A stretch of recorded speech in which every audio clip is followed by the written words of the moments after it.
मुसलमाने सजदे में मुर्तज़ा खुतबे सुनाऊंगी मैं बाजार पर सितम में खुतबे सुनाऊंगी मैं बाजार पर सितम में मारेंगे लोग पत्थर औलाद सैयदा को मारेंगे लोग पत्थर औलाद सैयदा को बेचैन कर दिया है बेचैन कर दिया है औलाद फातिमा को मारा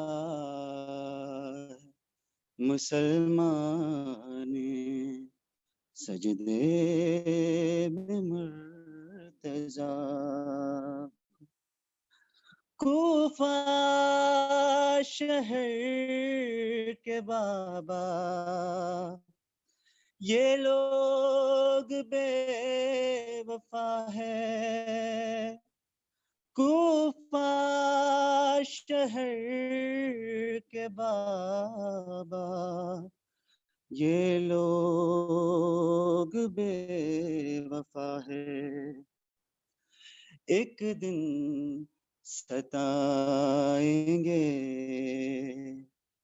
सजाद बेखता को एक दिन सताएंगे सजाद बेखता को बेचैन कर दिया है बेचैन कर दिया है औलाद फातिमा को मारा है मुसलमाने सजदे में मुर्तज़ा हैदर सलाम है ये मौला के मातमी पर हैदर सलाम है मौला के मातमी पर पुरसा ये दे रहा है मखदूम फातिमा को पुरसा ये दे रहा है मखदूम फातिमा को बेचैन कर दिया है बेचैन कर दिया है औलाद फातिमा को मारा मुसलमाने सजदे में मुर्तज़ा को बर मोहम्मद वाले मोहम्मद सल्लल्लाहु Allahumma salli ala Muhammad wa ali Muhammad. Now we request to Maulana for his speech with a loud salawat. Allahumma salli ala Muhammad wa ali Muhammad.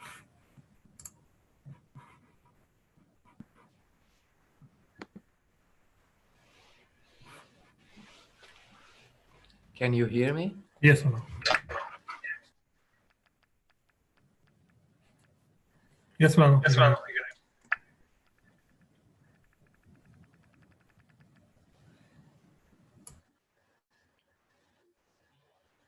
أعوذ بالله من الشيطان الرجيم بسم الله الرحمن الرحيم الحمد لله الذي ليس لأوليته ابتداء ولا لأزليته انقضاء وانحسرت الأوصاف عن كنه معرفته وردعت عظمته العقول والذي لا تواري عنه سماء سماء ولا أرض أرضا ثم الصلاة والسلام والتحية والإكرام على سيد البطحاء سيد المرسلين والأنبياء أبي القاسم محمد المصطفى وعلى الجوهرة القدسية البتول العذراء سيدة النساء فاطمة الزهراء وعلى بعلها أمير المؤمنين وبنيها الذين أذهب الله عنهم الرجس وطهرهم تطهيرا لا سيما على بقية الله وحجته الكبرى الذي بيمنه رزق الورى وبوجوده ثبتت الأرض والسماء ولولاه لصاخت الأرض بأهلها واللعنة الدائمة على أعدائهم أجمعين من حين عداوتهم إلى قيام يوم الدين أما بعد فقد قال أمير المؤمنين عليه الصلاة والسلام فزت ورب الكعبة صلوات الله صلى على محمد وعلى محمد. Ta'ziyat and condolences to Rasulullah sallallahu alaihi wasallam, whose deputy and wasi and khalifa and whose wazir and whose naib is departing this world. This is the last night for the leader of all the mu'mineen and the commander of all the faithful. Amir al-Mu'mineen alayhi salam, it was never like this that he was on the bed. But this is the time when Mawla Amir al-Mu'mineen cannot move around. He has gotten so weak with all the injury and the bleeding that he was laid on the bed and there were pillows placed on the side of Imam Ali alayhi salam. So in the final moments, my Mawla did his wasiyat, his will towards his family members. And our scholars say this wasiyat is actually not only for the family, it is for all of us. He is the Imam of the entire universe. We call him Imamul Kainate was Sabitat, Imam of all the existences. He's the Imam of the angels and the jinns and the birds and fishes and animals and beasts and every other thing other than the human beings as well, including the human beings. Every other thing other than the human beings are also included under his absolute imamat and walayatun mutlaqa at-takwiniyya and walayatun mutlaqa at-tashri'iyya. So Imam alayhi salam, it was never like this that he's on the bed, but he's bleeding so much and because of the excessive bleeding, his color has gotten pale. In the final moments, so my Mawla is doing the wasiyat. Let us go towards the wasiyat and will of Imam Ali alayhi salam. وَمِن وَصِيَّتِهِ لِلْحَسَنِ وَالْحُسَيْنِ. From among his wasiyat towards Hassan and Hussein alayhi salam, أُوصِيكُمَا بِتَقْوَى اللَّهِ I advise both of you about taqwa of Allah. Advice number one of Imam alayhi salam is taqwa, it's piety. That means we feel the fear of Allah at all the times.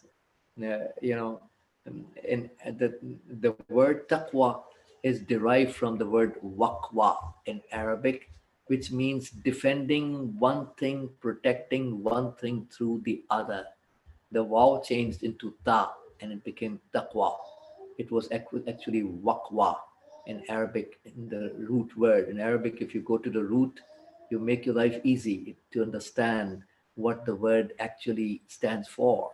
So it's a protection, a shield. So protecting one thing from the other. That's the literal meaning of taqwa. A person who performs all the wajibs and abstain from all the harams is protecting him from what? From the justice of God, because Allah is adil. If I do haram, if I do wrong, if I do fisk and fujur and tajawuz and ta'addi and violations and transgressions over the limits and bounds of Allah, I will be held up to the justice of God and will be held accountable, and thus I will be punished. So taqwa is having the protection from justice being served against us if I do the sin. This is the meaning of taqwa. Allah is not scary. This is the meaning of taqwa. First advice of Imam alayhi salam is about taqwa. Usikuma bi taqwallah wa alla tabghiya ad-dunya, and do not seek dunya. That means don't run after dunya. Don't run after the material perks and benefits and interests of this material world. Again, dunya is not bad, it's created by Allah. We are not like those sects of Islam who say dunya, Allah is the creator of shar and evil. No. We believe in the religion of Ahlul Bayt, Allah is only the creator of khair. Shar is from us, the humans and the jinns, not from Allah. So dunya is created by God, is khair, is goodness. Dunya is not bad. When we say don't go after dunya, we mean in Islam, don't go after getting attached with dunya. So we are not supposed to get attached with any of its belongings. We are supposed to be attached with Allah and Akhirat. La tabghiya ad-dunya, don't seek dunya. Wa in baghatkuma, even if dunya seeks you. And that's the case. When a person runs after dunya, this dunya, Allah, the creator, created it such that dunya comes after us. At the end of the day, we are going to get from this dunya, from the material world, what is destined, not a single penny more than that. There's no need to sell our faith. It sounds silly for a person to sell the faith for something which is already destined. Even if I sell my faith and values and principles and rulings and akam and fatwas of the mujtahid, I'm not going to get a single penny, right? So there is no need to sell our faith, because at the end of the day, I'm going to get what is destined. Qada and qadar of Allah, not a single penny more or less. And it's not more or less, so why sell the faith? At least protect our faith. So dunya is going to come after us. So if we turn away from dunya personified in front of Imam alayhi salam, the narration says, it came in the form and shape, surat, in the form and shape of a human being, a female. Dunya in Arabic is a female, is a feminine word. Dunya was personified in the form of a female in front of Imam Ali alayhi salam. And Imam Ali asked dunya that, how many husbands do you have up till now? Look at the beautiful metaphor Amir Mu'mineen alayhi salam, who is at the peak of eloquence and balaghat, is using. Followers of this dunya are considered by Imam Ali as the husbands of this dunya. How many husbands did you have? And she said, a lot. And Imam Ali alayhi salam said, so did you divorce them all? She said, no, actually I killed all of them, was the response of dunya. So this dunya is not created for us, and this dunya is not created for us to be for this dunya. This dunya is created for us to benefit from the life in this dunya for the sake of akhirat. ولا وإن بغتكما ولا تأسفا على شيء منها زوي عنكما. Anything from this dunya that is kept away, taken away, turned away from you, don't feel sorrowful over that. If I lose any of the material things of this dunya in my life, I'm not supposed to be sorrowful. As long as I didn't lose my iman and divine values, I'm not supposed to be sorrowful. At the end of the day, something belonging to the dunya that was lost, right? Look at the pearls of wisdom that Mawla Amir Mumin is giving. Although throughout the life he gave the pearls of wisdom. Waqula, he's saying to Imam Hassan and Imam Hussein, Qula bil haqq. That means say the truth and righteousness, haqq. Wa'mala lil ajr, and act for the sake of getting the reward. Waquna lil zalim khasman, and be an opponent of the zalim, of the oppressor. Walil madlume awna, and a supporter of the oppressed. Universal messages of Imam Ali alayhi salam, beneficial for all the human beings at all times. You're supposed to be supporting the oppressed. I remember Imam Khomeini used to say, we are the supporters of all the weakened masses in the world. Even if a Jew is oppressed, we are going to support that Jew. Even if the oppressor is a so-called Muslim, regardless of the faith of the oppressed, regardless of the faith of the oppressor. Islam has such beautiful, great moral teachings. We have to oppose the oppression. This is our faith. For some people, it's okay. Everything goes policy, like Muawiyah. So they can side with the oppressors. They can sell out their faith and values. We can never sell out our faith. We will maintain our faith. Inshallah, we are the followers of Imam Hassan and Imam Hussein alayhi salam. So we never compromise our values. We never support the zalim, no matter what. And we always support the mazloom and oppressed, no matter what. Then Imam Ali said to Hassan and Hussein salam, Usikuma wa jami'a wuldi, I advise you and all of my children, wa ahli, and my family, wa man balaghahu kitabi, and whomsoever my writing reaches, bi taqwallah wa nazmi amrikum, about the taqwa of Allah and organizing your affairs. Discipline, organization in our affairs. Everything should be disciplined. Meeting the timelines, meeting the deadlines, keeping up the expectations, right? Doing things in a disciplined way. Without discipline, nobody can reach anywhere, even in the life of this world. Not only for the metaphysical and ma'navi blessings, even for the maddi and material gains, discipline is something which is a very common sense prerequisite for everything to achieve.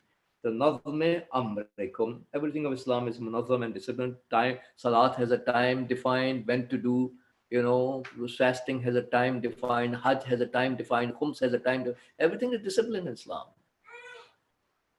What is salah bainikum, and resolving the disputes amongst yourself from the root. Salah bainikum means you don't resolve the disputes among the people from the surface, but you resolve it from the root. Take out the root in their hearts about that conflict. That's the real way of resolving it. In the hadith, Imam Ali says, Sami'tu, I heard Rasulullah saying, Salah Zat al-Bain, Afdal min amat salati wa siyam. Resolving the dispute from the roots is superior than 1 year of fasting and worship. 1 year of prayers and fasting. Just imagine you pray for 1 full year and you just sit for 5 minutes and resolve the dispute from the root between two moment people. You get more sawab than prayers for 1 year and fasting for 1 year. This is Islam. Allah wants humans to live with peace. All the rulings of Islam, the benefit gets back to us, not to Allah. Allah doesn't stand in need of any benefit and nobody can harm him. For God to be God, he cannot be benefited, he cannot be harmed. The human society gets the benefit from all these beautiful Islamic values. فَإِنِّي سَمِعْتُ جَدَّكُمَا صلى الله عليه وسلم يقول صلاح ذات البين أفضل من عامة الصلاة والصيام. Allah fil aitam. Remember Allah about orphans. It's our obligation, especially in these times, 2020, ever increasing number of orphans and widows in the world, right? Thanks to, these values that Ahlul Bayt have taught us, alhamdulillah. Otherwise, who's going to take care of the orphans? There are people who are killing innocent civilians and babies and school children in Yemen, right?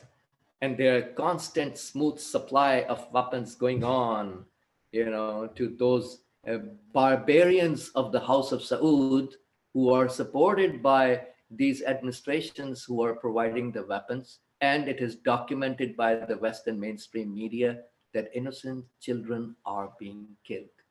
Is there a justification to kill a baby?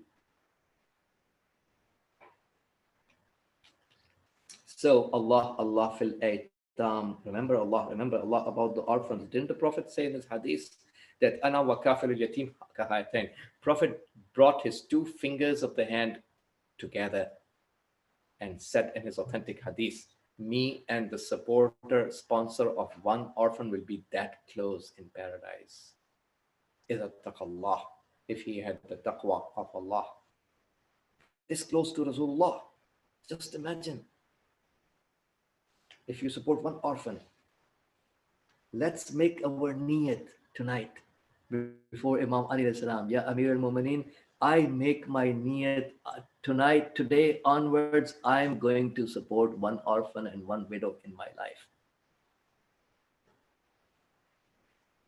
فَلَا تُغِبُّوا أَفْوَاهَهُمْ وَلَا يَضِيعُوا بِحَضْرَتِكُمْ Allah fi jiranikum. Remember Allah about your neighbors. In Islam, there are certain rulings which are, regardless of the faith, even if the neighbor is a Muslim, non-Muslim, whatever he may be, it doesn't matter. He's a neighbor. There's the respect for neighbors in Islam, whomsoever he may be. We're not here to go and ask and inquire about personal lives of the people. Hey, which religion do you follow? Whatever he may be following, but it's our job as believers in Allah to take care of our neighbors. Do good towards the neighbor. فَإِنَّهُمْ وَصِيَّةُ نَبِيِّكُمْ, because neighbors are the advice of your Prophet. And then Prophet, so مَا زَالَ يُوصِي بِهِمْ حَتَّى ظَنَنَّا, Prophet was constantly advising about neighbors until we thought أَنَّهُ سَيُوَرِّثُهُمْ. So much advice had been given by the Holy Prophet to take care of the neighbors that we ended up thinking that Prophet is going to make the neighbors inheritors of ours, that they are also going to inherit in our inheritance. That much rights. That's what we end up thinking. He was advising so much about the neighbors. Allah fil Quran. Remember Allah about Quran. La yasbiqukum bil amali bihi ghayrukum.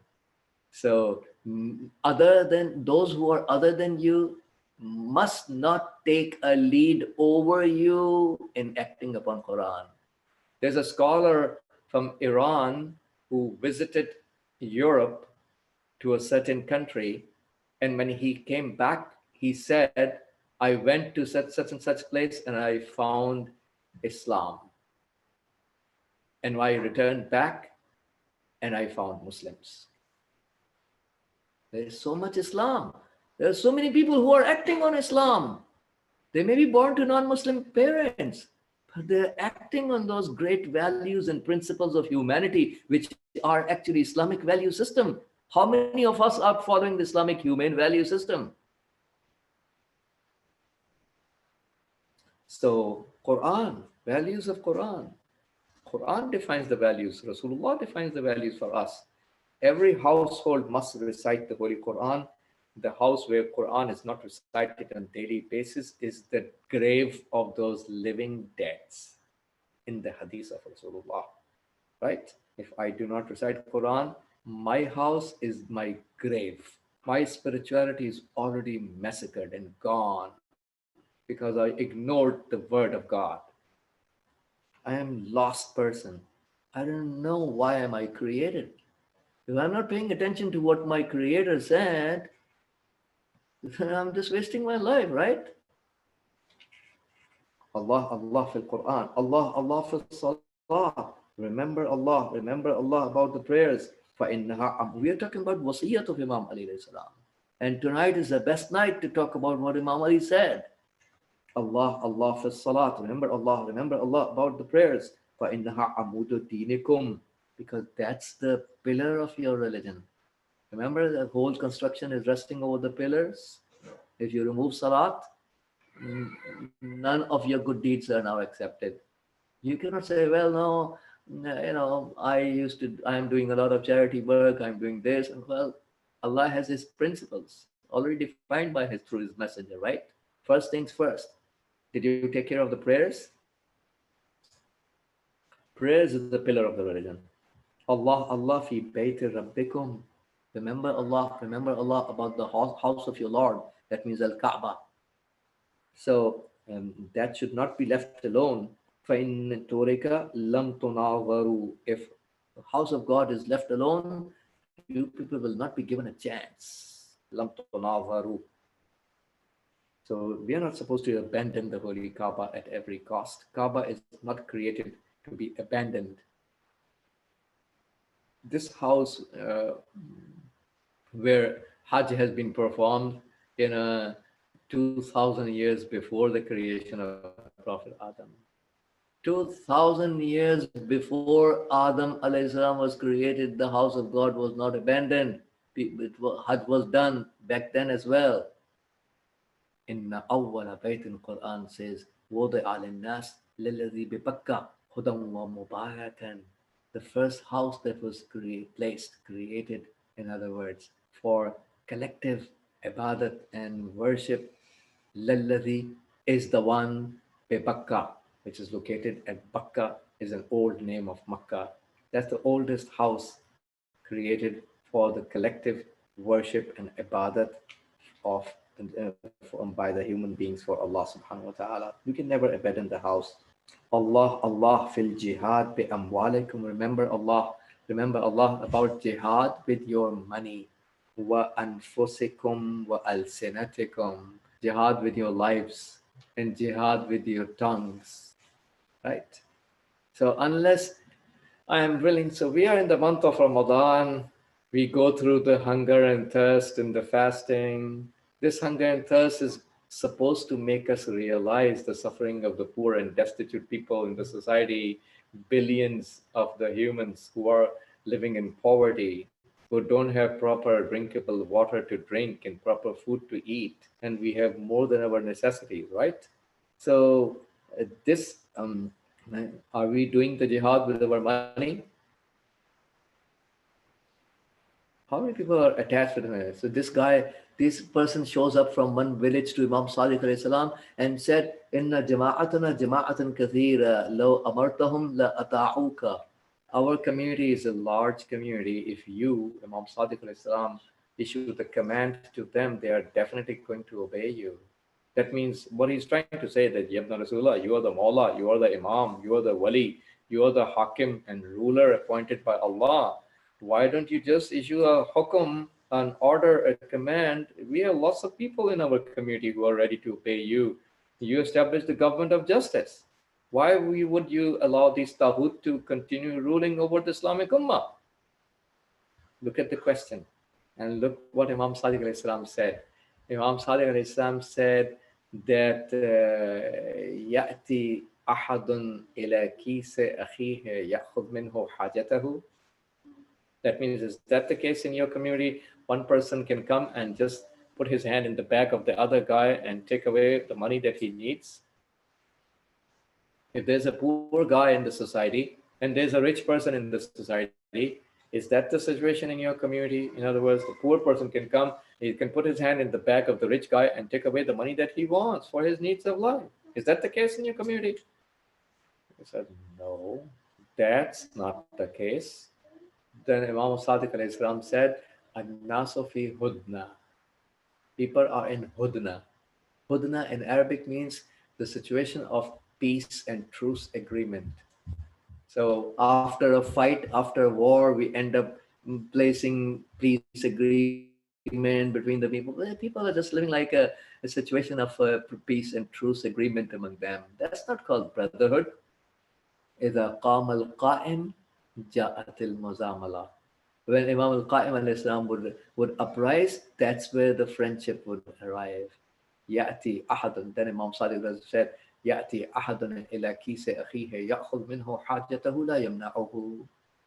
One person can come and put the hand in the bag of the other guy, the rich person, and he walk away with what he needs, and that guy is not stopping him. That means he doesn't consider this money to be his. He considers it to be amanat and entrusted trust of Allah, that's given to him, to be given to the poor people. How many people think on those lines? Imam Salih Islam also said to him, فَهُمْ بِدِمَائِهِمْ أَبْخَلْ.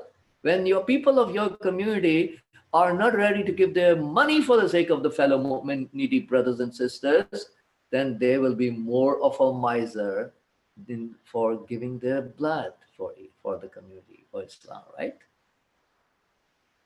So giving the money for the sake of Allah, fighting in the way of Allah subhanahu wa ta'ala. We need to prepare ourselves to give our life for Imam Mahdi alayhi salam, jihad with our nafs, giving our lives for the sake of Imam Mahdi alayhi salam, alongside Imam Mahdi alayhi salam, for the walayat of Ahlul Bayt, for the supremacy of justice of Allah, for the noble cause. How many people are ready to give their life alongside Imam Mahdi alayhi salam? How many people are detaching themselves from their lifestyles and conveniences and pleasures of this dunya so they may be able to give their life away? So, وَأَلْسِنَتِكُمْ, jihad with your tongues. That means we do the jihad, we say the haqq, we oppose the batil and falsehood, we support the mazloom, we denounce the oppressor, we say what we are supposed to say. Didn't the Prophet say, as-sakitu anil haqq shaitanun akhras? Someone who is sakit from saying the truth is dumb shaitan. That shaitan, Iblis, that me and you talk about, he can speak. He's not dumb. But this guy who's not ready to say the haqq, he's also shaitan, according to Rasulullah sallallahu alaihi wasallam. It's just that he's a dumb shaitan. He cannot speak for the haqq. That shaitan can speak, he cannot speak. Jihad bi al-sinatikum, right? So fi sabilillah. Wa alaykum bit-tawasul, and continue doing, you need to do tawasul, staying connected with each other. What tabazul, giving gifts, givings to each other. Wa iyyakum wat tadabur, and keep away from turning your backs towards each other. That means you just become disconnected from each other. What taqatu, and breaking away from each other. La tatrukul amra. Then Imam Ali alayhi salam says in al-Wasiyat, La tatrukul amra bil ma'ruf wal nahya anil munkar. Do not leave amr bil ma'ruf and nahy anil munkar, bidding the good and forbidding the bad. Do not leave amr bil ma'ruf and nahy anil munkar. Okay, what's going to happen if we leave that? فَيُوَلَّى عَلَيْكُمْ أَشْرَارَكُمْ. The worst people amongst you will be made your rulers. ثُمَّ تَدْعُونَ. Then you people will do dua. فَلَا يُسْتَجَابُ لَكُمْ. And dua will not be accepted by Allah. Allah has principles. He has a principled approach. He told his principles to us through Quran and the Prophet and Ahlul Bayt. If we want to be successful, we need to adapt ourselves with those divine principles mentioned in Quran and Hadith. So Amr bil Ma'ruf. When we see something is good, we need to promote what is good, ask the people to do the good, and stop the people from doing the obviously we are not disrespectful. We are never disrespectful in Islam. In a respectful way, we will say to the people doing the wrong and indecent acts that, hey, this is wrong, this is haram, this is not right. You're not supposed to do that in a respectful way, but we have to do that. Some people say, no, in my family there are bad people. If I say, they will feel bad. Every family, almost every family has good and bad people, right? Nobody is masoom. You actually are the best candidate to do nasihat to your own family members because you know them. I don't even know them, right? You are the best candidate to do Amr bil Ma'ruf to us. Allah gave you the hidayat and guidance about things. You promote the good and stop the people from doing the bad. This is what happened in the history. Why Saqifa Taghoots were made. People were silent in supporting Imam Ali alayhi salam's walayat. Hazrat Fatima was taken by Imam Ali in the middle of the night. In the houses of the Ansar of Medina, one house to the other. She was rallying for the support of the walayat and governance of not her husband, governance of Amir al-Mu'mineen. She used to call Imam Ali to be Amir al-Mu'mineen. Rallying support for the Mawla of the time, which is Imam Ali alayhi salam. The Fatima with her hijab was running a political campaign for the walayat and khilafat and government of Imam Ali alayhi salam. But people were not coming forward to support Imam Ali. And because they did not support Imam Ali alayhi salam, you find the Zalimeen became, the rulers. And thus you find all these atrocities of Banu Umayyah and Banu Abbas and all these atrocities that you find throughout the history are coming because right from the root, the people ignored Amr bil Maruf and Nahy anil Munkar. Amr bil Maruf is more important than Salat in Islam, is more important than fasting, is more important than Khums and Zakat and Fitrah. Let me recite to you the hadith which says that Amr bil Maruf and Nahy anil Munkar, all the worships in comparison towards Amr bil Maruf and Nahy anil Munkar is like كَنَفْسَةٍ فِي بَحْرٍ لُجِّيٍّ. Just like a blowing. You blow into an ocean, you stand next to the Pacific Ocean, for example, and you go next to the shore and you do. How much water droplets will come from your mouth when you do? Little tiny, small droplets from your saliva, right? Look at the beautiful example Imam Ali is giving to make us understand the concept. What other better example can be given to make us understand? All your good deeds are like that little small, tiny, little droplets of your saliva that come out of your mouth as compared to the ocean. The ocean is what? Amr bil Maruf and Nahy anil Munkar.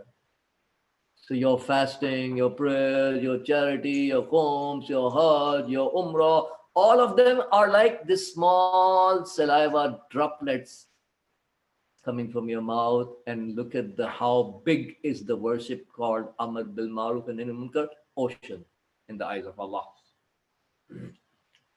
Some people have no nuraniyat in their lives. They keep on praying and fasting. It's very good. Very good to pray and fasting. Nobody says it's not good. But that's not the point we are making. That's besides the point. The point is that the biggest thing Allah wanted from us? There were people who were praying in Kufa while Imam Hussain was slaughtered next door in Karbala, but not ready to do Nahi anil Munkar against Ibn Ziyad and Shimr and Sanan ibn Anas and Yazid and Ibn Ziyad. Right? They were also praying and fasting.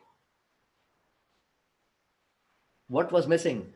Amr bil Maruf and Nahy anil Munkar was missing. Allowing the Taghut to fulfill their agendas. And we keep on praying and fasting. There was it is reported there was a British officer walking in the streets of Baghdad along with his Iraqi secretary after the end of the Second World War. And on the streets of Baghdad, and he heard the adhan, the voice of adhan. First time ever in his life, he was never stationed in a Muslim country. And this British officer asked his Iraqi secretary, when he heard the voice of adhan first time in his life, what's that going on? And he said, sir, these Muslims, they are calling for prayers. He said, what are they going to do what do they do when they call for prayers? Yeah, they go to their masjid, their mosque, and they do certain rituals and they go back to their houses. They have nothing to do with the British Crown.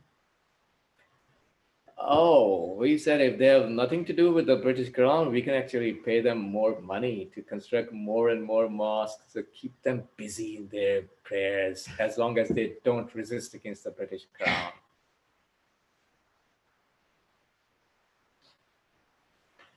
History is protected for us to save lessons. It's not a fairy tale. 11 of our Imams have been killed because there was no Amr bil Maruf and Nahy anil Munkar. When Habib ibn Muzahir can come from next door Kufa, rest of the people can also come. But people are praying and fasting, they are having beards, they are wearing hijab, but they're not ready to support Imam Hussein. La'nat on those people without the walayat of Hussein. This kind of salat and siyam and hajj and beards and hijab deserve to be thrown back at their faces. When Hussein ibn Ali can be slaughtered and you are praying. Rasulullah was praying, Rasulullah saw a person was praying and Prophet called him, he did not respond back to the call of Rasulullah. Prophet called him again. He still did not respond to the call of Rasulullah. Happened several times. When he was done with the salat, Prophet said to him, why didn't you respond when I was calling you? The Prophet has ilmul ghaib, knowledge of the unseeable, right? He knew the guy is praying. He has the absolute knowledge of the whole world before the world was created. It was created in front of his eyes. He said, Ya Rasulullah, I was praying. Prophet said, who taught you to pray? How silly are some people and how stupid is some people's understandings of Islam. This kind of salat, it need to be deserved and thrown back at your face. Allah doesn't stand in need of your prayers without the walayat of Rasulullah. Hukm of the wali is awjab in fiqh of Ahlul Bayt than salat. You need to break your prayers. One of the 6 places where we are allowed to break our prayers and go and respond to the call of the wali and Mawla. When tomorrow Imam Mahdi appears, and if my Mawla issues a command, would I say to the Imam Mahdi, no, Mawla, I am praying, I cannot join you?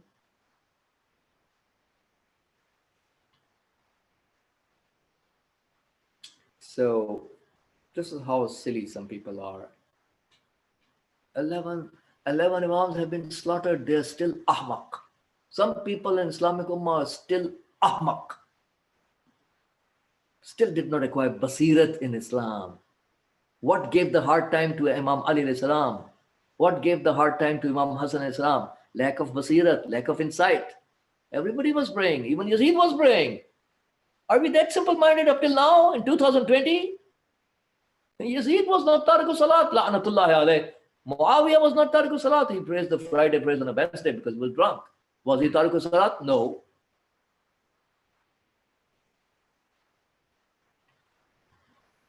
So Imam Ali alayhi salam says, so your prayers will not be accepted. So before you look into the point that why is Allah not answering my prayers, ask the question to yourself, did you do Amr bil Maruf and Nahy anil Munkar? Allah already told us through Rasulullah, through Ahlul Bayt, through Imam Ali, if I abandon Amr bil Maruf and Nahy anil Munkar, my du'as will not be accepted. Did I do Amr bil Maruf? Don't say, I also pray and I also fast, I don't drink alcohol. It's regardless. That's not the point here. Don't ignore the point. Did you do Amr bil Maruf, first things first, and Nahy anil Munkar in your life? Then Imam Ali says in the Wasiyat, Ya Bunayya, Ya Bani Abdul Muttalib, O the children of Abdul Muttalib, La alfiyannakum takhuduna dima' al-muslimin khawdan taquluna qutila amirul mu'minin. So don't go after shedding the blood, in other words, of the Muslims. Don't by saying that Amir al-Mu'mineen has been killed. Ala la taqtulanna bi illa qatili. For the sake of me getting killed, only my killer will be punished, will be killed. That means look at the justice. Imam Ali is ensuring he is the Imam al-Adl. He is the Imam of justice. He is the Adl. He is the justice. The whole world learns justice from Imam Ali alayhi salam. He is the icon of justice in Islam. He himself is justice. Imam Ali is teaching even on his deathbed that only his killer will be killed. Not that you start killing the whole family, start killing more and more people on his sides.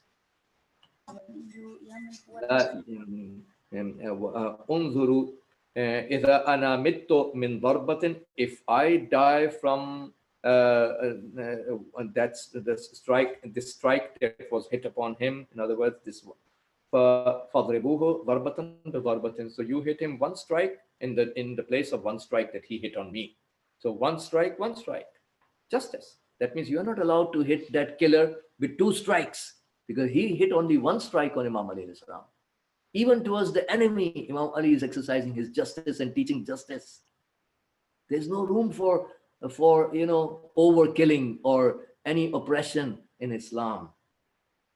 Wala yumassal bil rajul, and no man can be done tamsil. Tamsil in Arabic means the people in Jahiliyyat before Rasulullah, after killing the enemy, they used to cut the nose of the person, they used to cut the tongue of the person, they used to cut the hands of the person, they used to cut the ears of the person. This is called tamsil. So Imam Ali is advising his family members and all of us as well to learn this guidance from Imam Ali alayhi salam, that la yumassal bil rajul, no man can be subjected to tamsil, and you cannot cut the parts of the body after killing the enemy. So, and then he says, for inni sami'tu Rasulullah yaqul, I heard Rasulullah saying, iyyakum wal muslah walau bil kalb al aqur. I heard Rasulullah saying, keep away from tamsil, from muslah, even towards a dog. Even for a dog, we are not allowed to cut his ears or tongue or something, or hands. That's wrong. That's haram. That's not allowed. So it's in Islam. Imam Ali alayhi salam is doing advices, and Imam Hussein cried so much. The hadith says Imam Hussein cried so much next to Imam Ali alayhi salam that his eyes got red. My Mawla Imam Ali rubbed his hand, the narration says, over the eyes of Imam Hussein alayhi salam, and over the qalb, over the heart of Imam Hussein alayhi salam. We don't know the maslahat. Maybe ihtimalan, one of the benefits is to do tasalli, to console Imam Hussein alayhi salam from the pain. What a pain Imam Hussein is going through, losing his father. Imam Ali, maybe he's consoling, maybe he's giving some other message. We don't know the wisdoms of Imam Ali alayhi salam. Why was he rubbing the hand? Imam Hussein cried so much, and he said to his son Imam Hussein, Anta shaheedu hadhihi al-ummah. You are the shaheed of this ummah. Imam Hussein is the shaheed of this ummah. How much ruthlessly Imam Hussein is going to be slaughtered, more ruthlessly than anyone else. So Imam Ali alayhi salam is lying over the bed, and you find my Mawla is the pillow is there. The narration says, the children of Imam Hussein, Imam Ali, the family of Imam Ali is there around the bed. So if Imam Ali falls down, he's so weak now. If he falls down on one side, the family member can protect Imam Ali from falling down to that side. So they are there surrounding his bed. He's so weak already. So much bleeding has already happened. But I would like to say to Mawla Amir al-Mu'mineen that at the time before your departure, your family is there to protect you from falling towards one side or the other. But my Mawla Imam Hussein, when he was lying over the ground in Karbala, this is where when he was trying to stand up, the enemies didn't let him stand up. There's nobody to support Imam Hussein in those moments. It is narrated by certain scholars that Imam Hussein fell down several times, 3 times over his face, because he was trying to stand up and look towards the khiyam and the tents when Shimr and his people were about to attack the ladies. The ghairat of Imam Hussein could not tolerate. He wanted to stand, but he could not stand. He fell down. He was so weak with the injuries, fell down over his face. Imam Ali Islam is lying over the bed, and this is where Sayyidah Zainab al-Kubra asks that حدثتني أم أيمن كذا وكذا وقد أحب أن أسمعه. Ayman told me this and such thing, but I would love to hear from you. That means Ayman was telling certain things that are going to happen to Sayyidah Zainab, and she says, I want to hear from you. And Imam Ali says, Al-Hadithu kama haddasatki Ayman. That means means that the situation is the same what Aman told you. Innaki wa banat ahliki la sabaya bihadal balad. You and the daughters of your family will be captives in this city. Imam Ali is in Kufa. That means Zainab al-Kubra will be taken as a captive in this city, in the same city of Kufa. She'll be taken as an asira and captive. And takhafuna an yatakhattafakum an-nas. You people will be afraid that somebody can hijack you. For sabran sabra. So do the sabr, do the sabr. Imam Ali advises his son, his daughter Sayyidah Zainab to exercise sabr and patience at that time after Karbala. At that time, the beloved of Allah on the face of earth will be only you people and your lovers. Look at how Imam Ali is consoling Sayyidah Zainab in final times. This is where Imam Ali alayhi salam recites this ayat of Holy Quran after that. Inna Allah, the last ayat that my Mawla recited before his martyrdom was this ayat.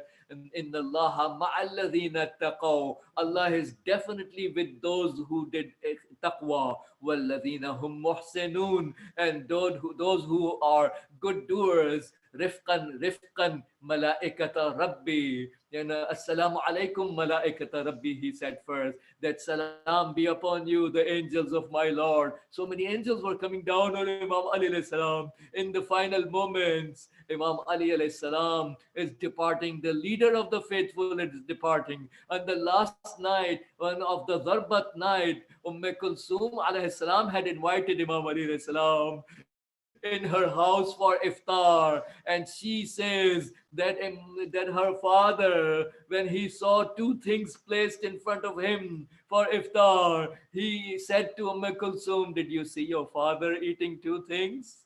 And he asked Kulsum to take away one of the two things. Imam Ali opens the fast only by eating one thing. Throughout his life, he had been eating only one food at a time only.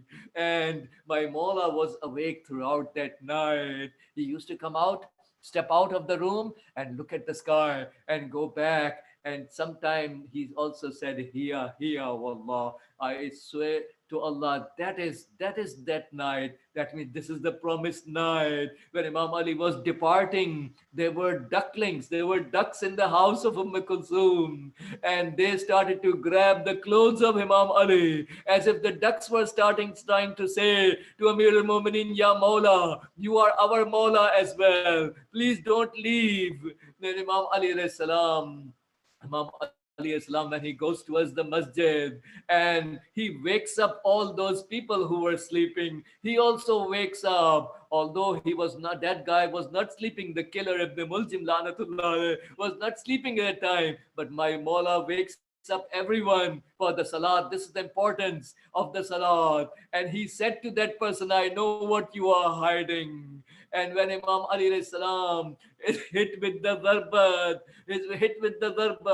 the nida of Jibreel comes, that everyone hears, and then the person narrates, the person who captures the killer of Imam Ali salam, he narrates that my wife woke me up. She hears the voice of Jibreel, and she said Amir al-Mu'minin has been killed. And I objected to her, who can kill Imam Ali? And she said, I heard the nida coming about the killing. Qutila ibn Amm al-Mustafa, Qutila Aliyun al-Murtada. Aliyun al-Murtada has been killed. He says, I went outside. I saw a man. Look at how Allah arranged that. I saw a man. It was Ibn Muljim actually. He didn't know it was Ibn Muljim, the killer. And I said, let's go, because their Imam Ali has been killed. Let's go and find out how he's doing. He said, no, this guy said to me, I have something else to do. He said, what is that something more important than finding about Imam Ali alayhi salam? Meanwhile, in the conversation, he says, the wind blew and his clothes were removed, and I saw the sword that he was hiding. And this is where I discovered that he's hiding. We started in a fight and I overpowered him, and the qatil and killer of Imam Ali was brought. But the killers, I would like to say to Mawla Amir al-mu'mineen. Your qatil has been captured and brought for justice, but the killers of Imam al-Hussein were still not being killed completely, and the intiqam is still remaining. لَأَنْدُبَنَّكَ صَبَاحًا وَمَسَاءً. Imam Mahdi alayhi salam says, I am going to cry every morning and evening over you. Ala la'natullah al-qawm al-zalimin wa saya'lam alladhina zalamu ayyam al-qalbi yanqalibun. Inna lillah wa inna ilayhi raji'un. Ilahi bihaqq az-zahra وأبيها وبعلها وبنيها والسر المستودع فيها. اللهم انصر الإسلام والمسلمين واخذل الكفار والمنافقين. اللهم انصر من نصر الدين واخذل من خذل المسلمين. اللهم انصر واحفظ وأيد علماءنا الربانيين ومراجعنا الربانيين، لا سيما الولي الفقيه قائد المسلمين. اللهم انصر جيوش المسلمين وعساكر الموحدين. اللهم فك عن الأسراء المسلمين. اللهم وفقنا لما تحب وترضى، وعجل في فرج مولانا صاحب الزمان، واجعلنا من أنصاره وأشياعه وأتباعه وأعوانه بجاه محمد وآله الطاهرين. Some people have specially requested for dua. Some people have relatives who are sick. Some people have specially requested for certain hajat. For all of them and the rest of the mu'mineen and mustadafeen and mazlumeen, please recite the Ayatul Karima 5 times with their niyat. A'udhu billahi minash shaitanir rajim. Bismillahir rahmanir rahim. Amman yujibul muhtarra idha da'ahu wa yakshifu as-su'. أمن يجيب المضطر إذا دعاه ويكشف السوء. أمن يجيب المضطر إذا دعاه ويكشف السوء. أمن يجيب المضطر إذا دعاه ويكشف السوء. أمن يجيب المضطر إذا دعاه ويكشف السوء. يا حسين. Ya Hussein, Ya Hussein. Now I request to Brother Abdul Qadir, please cite the Naha. Ya Hussein, Ya Hussein, Ya Hussein. عظم الله لكم الأجر. وعليا وعليا وعليا وعليا وعليا وعليا وعليا وعليا عليا.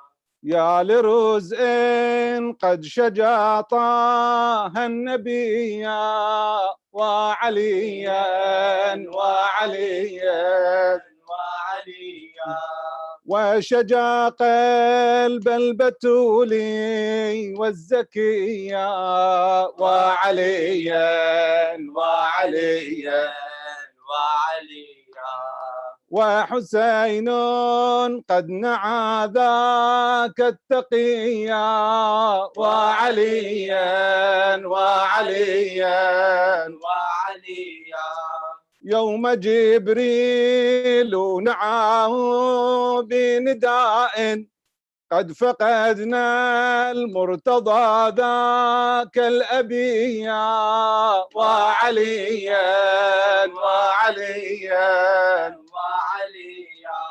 صاح أركان الهدى قد هدموها وعرى الإيمان قد حلت سويا وعليا وعليا وعليا. فلقد غال المرادي ابن ملجم في صلاة الصبح بالسيف الوصية وعليا وعليا وعليا. فلقد فاز ورب البيت حقا في جنان الخلد إذ لاقى النبي وعليا وعليا صرخت زينب في فقد علي كيف أنسى والدي الطهر النقيا وعليا قد فقدنا ليلة القدر أبانا حيدرا كان إماما ووليا وعليا أحسن الله عزاء للنبي في مصاب المرتضى أعني عليا وعليا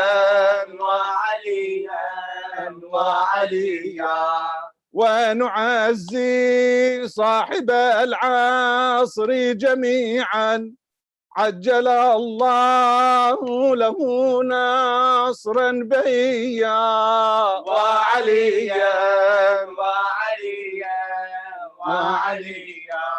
ربنا في فرج المهدي عجل واملأ العالم عدلا أبديا وعليا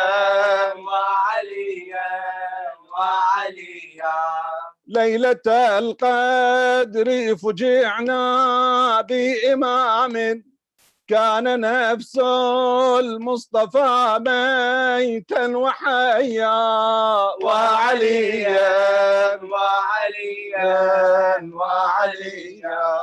أبدا والله ما ننسى عليا ومدى الدهر ننادي وعليا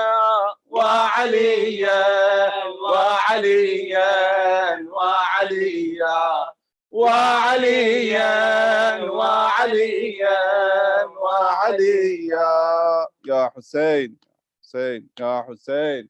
Hussein. Now I request Brother Raza Flawajani. Ya Hussein.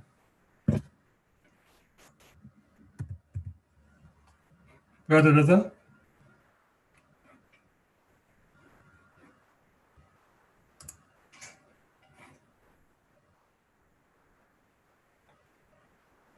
I think he's not ready. Now I request Brother Irtiza. Ya Hussein. Ya Hussein.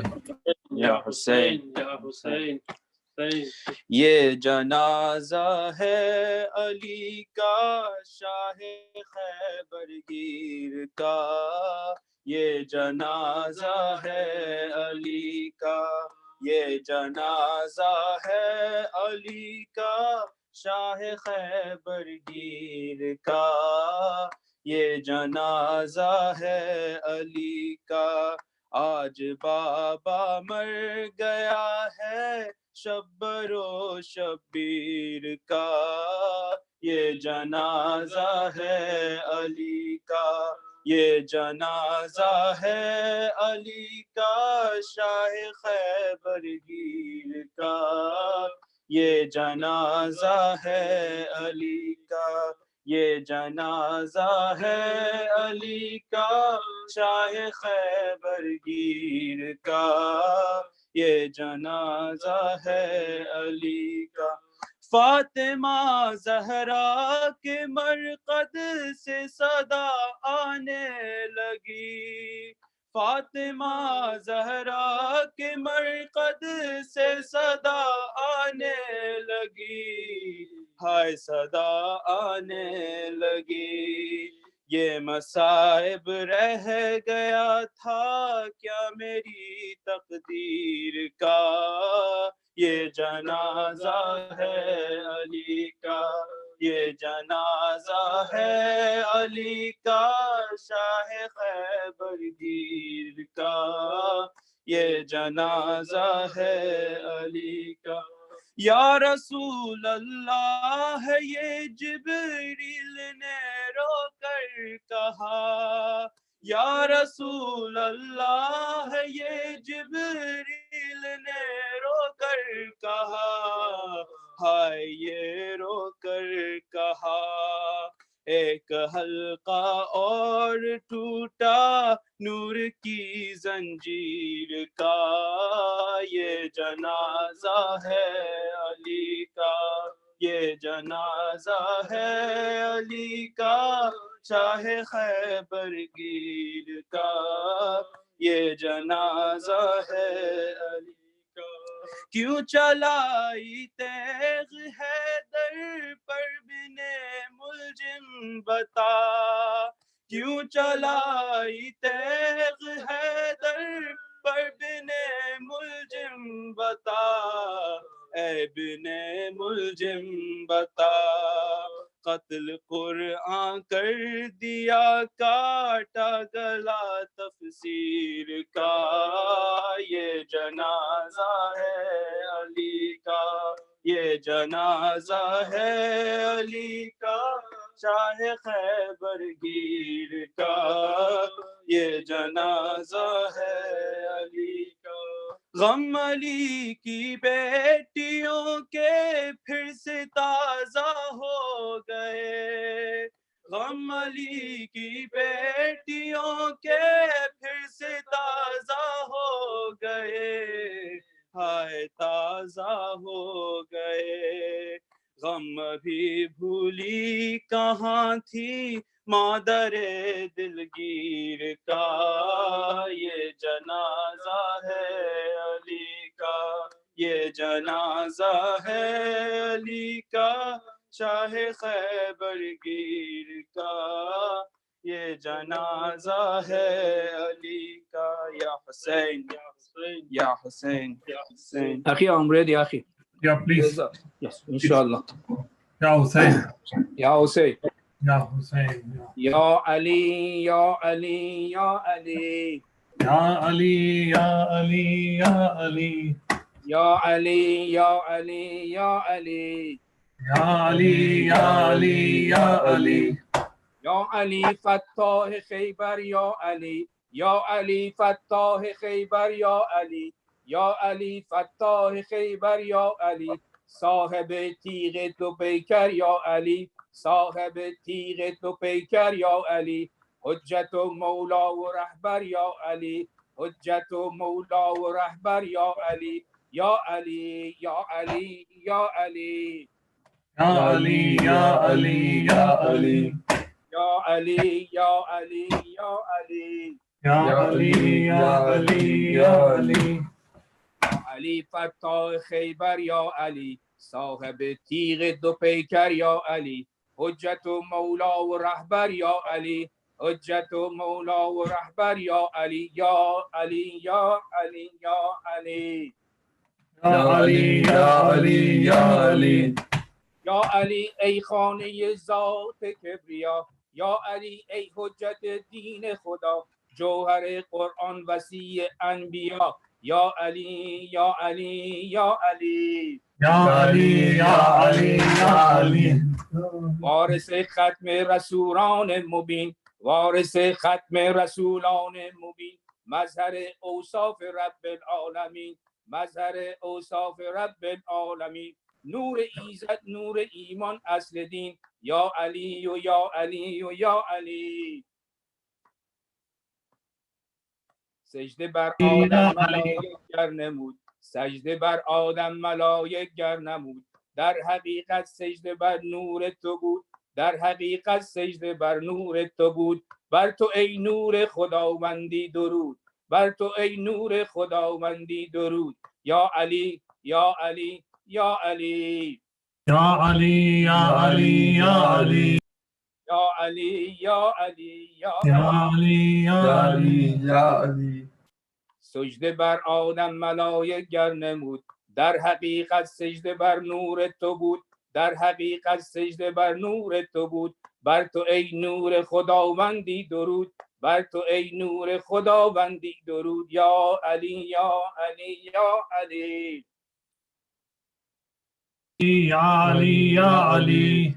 معجر عیسی ز تو آمد ظهور، معجر عیسی ز تو آمد ظهور. نور تو شد جلوه گر در کوه طور، نور تو شد جلوه گر در کوه طور. یا علی ای معنی آیات نور، یا علی ای معنی آیات نور. یا علی و یا علی و یا علی، یا علی و یا علی و یا علی، یا علی و یا علی و یا علی. یا علی و یا علی و یا علی. گر خدا خوانم تو را نیست روا، گر خدا خوانم تو را نیست روا. گر بشر گویم تو را نیست سزا، گر بشر گویم تو را نیست سزا.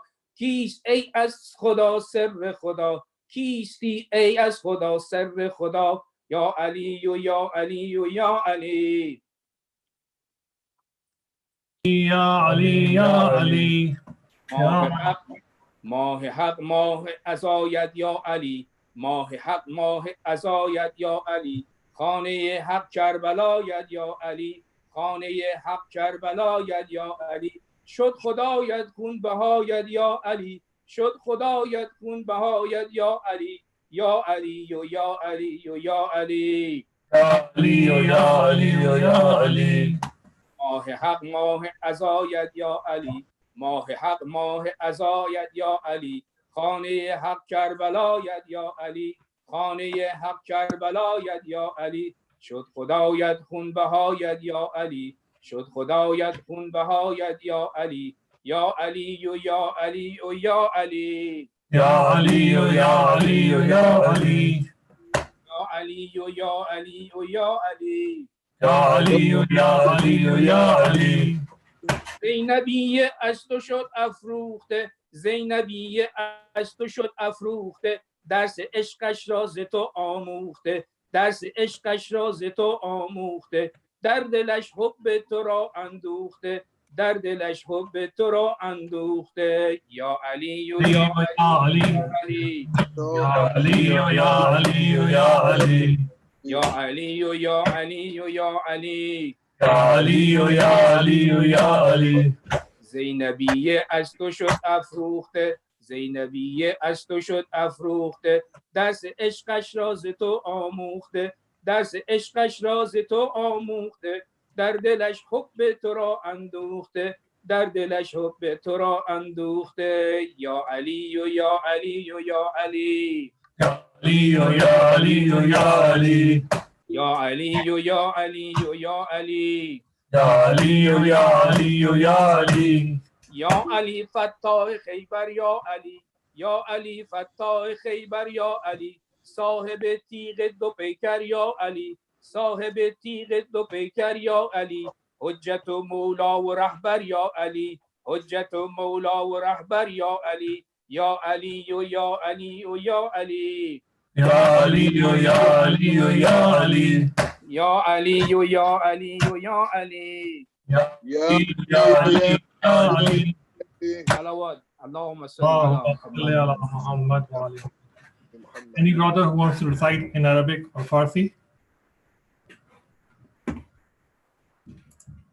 Okay, now I request to brother Aswar and Farhan.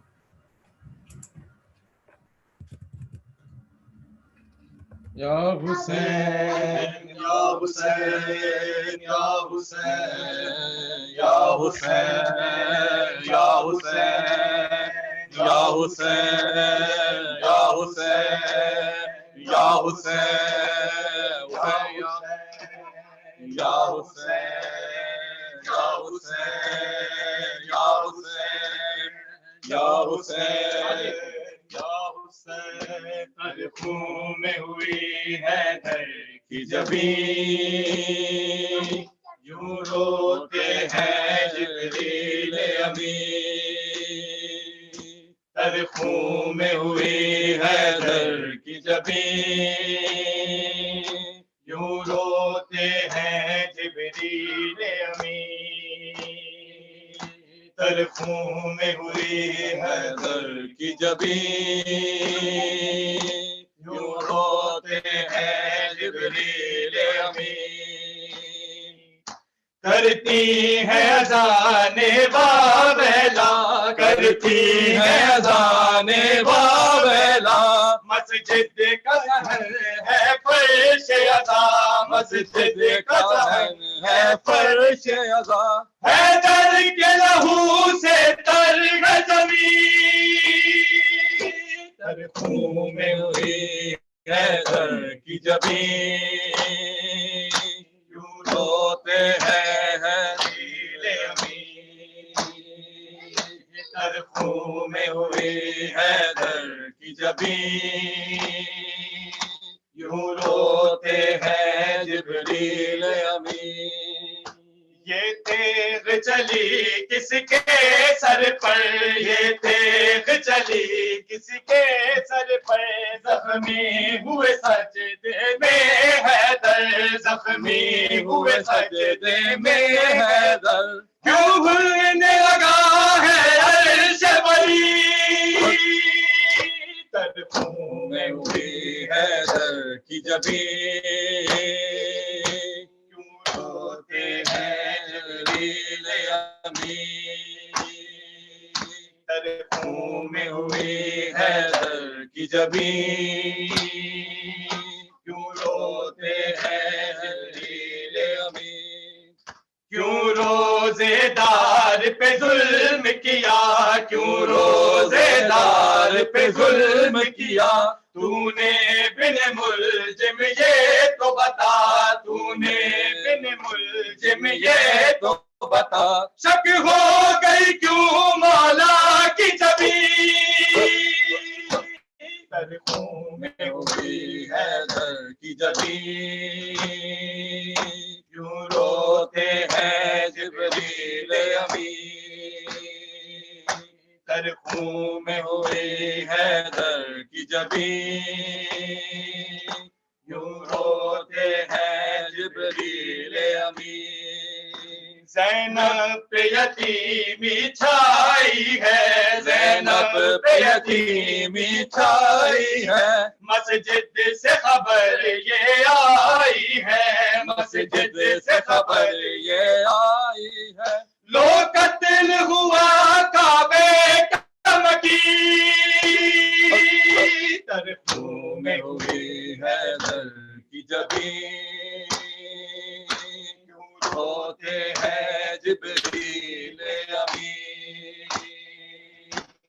तर खून में हुई हैदर की जबीन, क्यों रोते हैं जिब्रील अमीन। अब्बास तड़प कर रोते हैं, अब्बास तड़प कर रोते हैं, रुखसत मेरे मौला होते हैं, रुखसत मेरे मौला होते हैं। गिर जाए फलक फट गए न कहीं, तर खून में हुई हैदर की जबीन, रोते हैं जिब्रील अमीन। तर खून में हुई हैदर की जबीन, यूं रोते हैं जिब्रील अमीन। हसनैन के सर से साया उठा, हसनैन के सर से साया उठा, मगमून हुई काबे की फिजा, मगमून हुई काबे की फिजा। मरकज में नबी को चैन नहीं, तर खून में हुई हैदर की जबीन, क्यों रोते हैं जिब्रील अमीन। तर खून में हुई हैदर की जबीन, क्यों रोते हैं जिब्रील अमीन। क्यों रोजेदार पे जुल्म किया, क्यों रोजेदार पे जुल्म किया, तूने बिन मुल्जिम ये तो बता, तूने बिन मुल्जिम ये तो बता। शक हो गई क्यों मौला की जबीन, तर खून में हुई हैदर की जबीन, क्यों रोते हैं जिब्रील अमीन। तर खून में हुई हैदर की जबीं क्यों रोते हैं जिब्रील अमीन। करती है अज़ाने बाबेला, करती है अज़ाने बाबेला, मस्जिद का सहर है फर्श अज़ा, मस्जिद का सहर है फर्श अज़ा, है दर के लहू से तर ज़मीन, में हुई है दर की जबीं क्यों रोते हैं जिब्रील अमीन।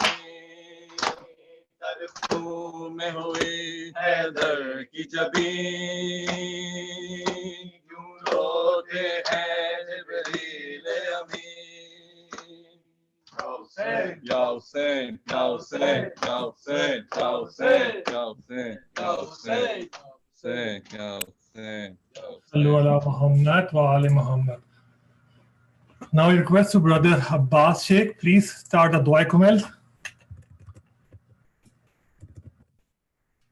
Brother Abbas Sheikh. Assalamu alaikum warahmatullah. Alaikum assalam. Can you hear me? Yes. Okay, bismillah. اللهم صل على محمد وآل محمد. بسم الله الرحمن الرحيم. اللهم إني أسألك برحمتك التي وسعت كل شيء وبقوتك التي قهرت بها كل شيء وخضع لها كل شيء وذل لها كل شيء وبجبروتك التي غلبت بها كل شيء وبعزتك التي لا يقوم لها شيء وبعظمتك التي ملأت كل شيء وبسلطانك الذي على كل شيء وبوجهك الباقي بعد فناء كل شيء وبأسمائك التي ملأت أركان كل شيء وبعلمك الذي أحاط بكل شيء وبنور وجهك الذي أضاء له كل شيء. يا نور يا قدوس، يا نور يا قدوس، يا أول الأولين ويا آخر الآخرين. اللهم اغفر لي الذنوب التي تهتك العسام، اللهم اغفر لي الذنوب التي تنزل النقام، اللهم اغفر لي الذنوب التي تغير النعم، اللهم اغفر لي الذنوب التي تحبس الدعاء، اللهم اغفر لي الذنوب التي تقطع الرجاء، اللهم اغفر لي الذنوب التي تنزل البلاء، اللهم اغفر لي كل ذنب أذنبته وكل خطيئة أخطأتها. اللهم إني أتقرب إليك بذكرك وأستشفع بك إلى نفسك وأسألك بجودك أن تدنئني من قربك وأن توزعني شكرك وأن تلهمني ذكرك. اللهم إني أسألك سؤال خاضع متذلل خاشع أن تسامحني وترحمني وتجعلني بقسمك راضيا قانعا، وفي جميع الأحوال متواضعا. اللهم وأسألك سؤال من اشتدت فاقته وأنزل بك عند الشدائد حاجته، وعظم فيما عندك رغبته. اللهم عظم سلطانه وعلى مكانه، وخفي مكرك، وظهر أمرك، وغلب قهرك، وجرت قدرتك، ولا يمكن الفرار من حكومتك. اللهم لا أجد لذنوبي غافرا، ولا لقبائحي ساترا، ولا لشيء من عملي القبيح بالحسن مبدل الغير. لا إله إلا أنت سبحانك وبحمدك ظلمت نفسي،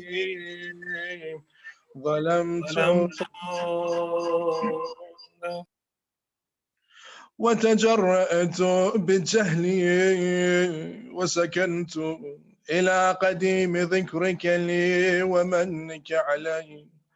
اللهم مولاي، كم من قبيح سترت، وكم من فادح من البلاء أقلت، وكم من عثار وقيت، وكم من مكروه دفعت، وكم من ثناء جميل لست أهلا له نشرت. اللهم عظم بلائي، وأفرط بي سوء حالي، وقسرت بي أعمالي، وقعدت بي أغلالي، وحبسني عن نفعي بعد آمالي، وخدعتني الدنيا بغرورها، ونفسي بجنايتها ومطالي. يا سيدي، فأسألك بعزتك ألا يحجب عنك دعاء سوء عملي وفعالي، ولا تفضحني بخفي ما اطلعت عليه من سري، ولا تعاجلني بالعقوبة على ما عملته في خلواتي من سوء فعلي وإساءتي، ودوام تفريطي وجهالتي، وكثرة شهواتي وغفلتي. وكن اللهم بعزتك لي في كل الأحوال رؤوفا، وعلي في جميع الأمور عطوفا. إلهي وربي، من لي غيرك؟ أسأله كشف ضري والنظر في أمري. إلهي ومولاي، أجريت علي حكما اتبعت فيه هوى نفسي،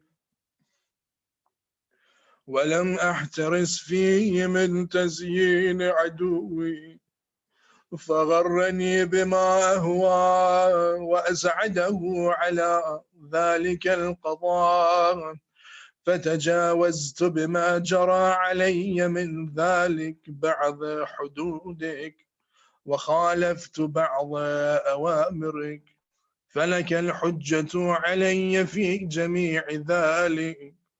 ولا حجة لي فيما جرى علي فيه قضاؤك، وألزمني حكمك وبلاؤك. وقد أتيتك يا إلهي بعد تقصيري وإسرافي على نفسي، معتذرا نادما منكسرا مستقيلا مستغفرا منيبا مقرا مذعنا مؤترفا، لا أجد مفرا مما كان مني، ولا مفزعا أتوجه إليه في أمري غير قبولك عذري وإدخالك إياي في سعة من رحمتك. اللهم فاقبل عذري وارحم شدة ضري، وفكني من شد وثاقي. يا رب ارحم ضعف بدني، يا رب ارحم ضعف بدني ورقة جلدي ودقة عظمي. يا من بدأ خلقي وذكري وتربيتي وبري وتغذيتي، هبني لابتداء كربك وسالف برك بي يا إلهي وسيدي وربي. أتراك معذبي بنارك بعد توحيدك، بعد من طوى علي قلبي من معرفتك، ولهج به لساني من ذكرك، واعتقده ضميري من حبك، وبعد صدق اعترافي ودعائي خاضعا لربوبيتك. هيهات أنت أكرم من أن تضيع من ربيت، أو تبعد من أدنيت، أو تشرد من آويت، أو تسلم إلى البلاء من كفيت ورحمت. وليت شعري يا سيدي وإلهي ومولاي، أتسلط النار على وجوه خرت لعظمتك الساجدة، وعلى ألسن نطقت بتوحيدك الصادقة وبشكرك مادحا، وعلى قلوب اعترفت بإلهيتك محققا، وعلى ضمائر حوت من العين بك حتى صارت خاشعة، وعلى جوارع سات إلى أوطان تعبدك طائعة، وأشارت باستغفارك مذعنا. ما هكذا الظن بك، ولا أخبرنا بفضلك عنك. يا كريم يا رب، يا كريم يا رب، يا كريم يا رب. وأنت تعلم ضعفي عن قليل من بلاء الدنيا وعقوباتها، وما يجري فيها من المكاره على أهلها، على أن ذلك بلاء ومكروه قليل المكثور يسير البقاء قصير المدة، فكيف احتمالي لبلاء الآخرة وجليل وقوع المكاره فيها، وهو بلاء تطول مدته ويدوم المقام، ولا يخفف عن أهله، لأنه لا يكون إلا عن غضبك وانتقامك وسخطك، وهذا ما لا تقوم له السماوات والأرض. يا سيدي فكيف بي وأنا عبدك ضعيف الضليل الحقير المسكين المستكين.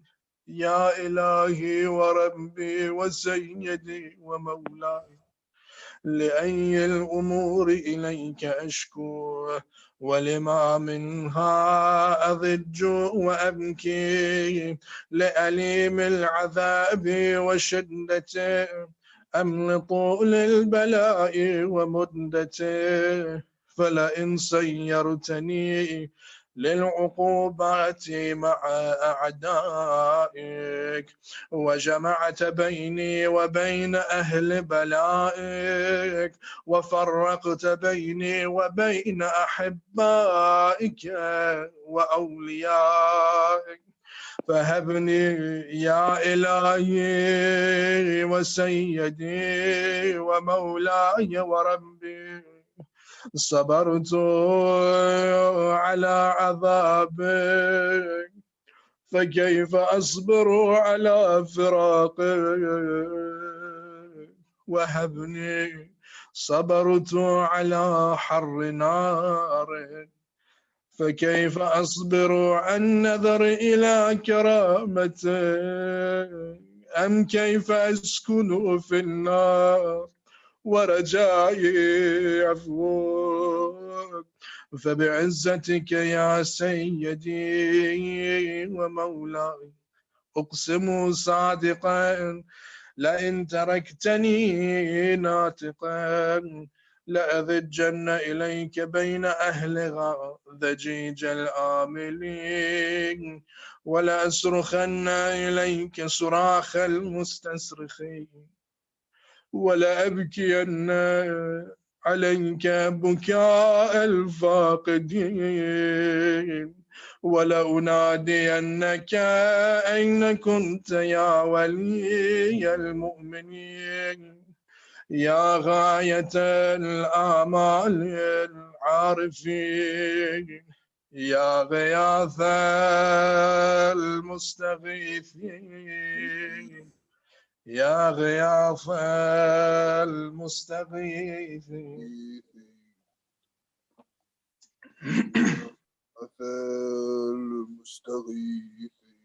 يا حبيب قلوب الصادقين، ويا إله العالمين، أفتراك سبحانك يا إلهي وبحمدك تسمع فيها صوت عبد مسلم سجن فيها بمخالفته، وذاق طعم عذابها بمعصيته، وحبس بين أتباقها بجرمه وجريرته، وهو يضج إليك ضجيج مؤمل لرحمتك، ويناديك بلسان أهل توحيدك، ويتوسل إليك بربوبيتك.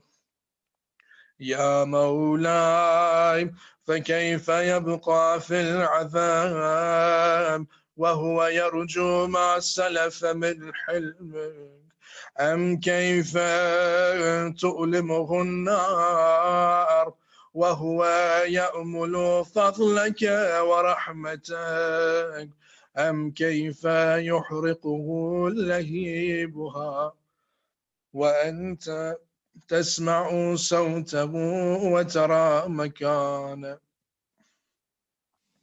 أم كيف يشتمل عليه زفيرها وأنت تعلم ضعفا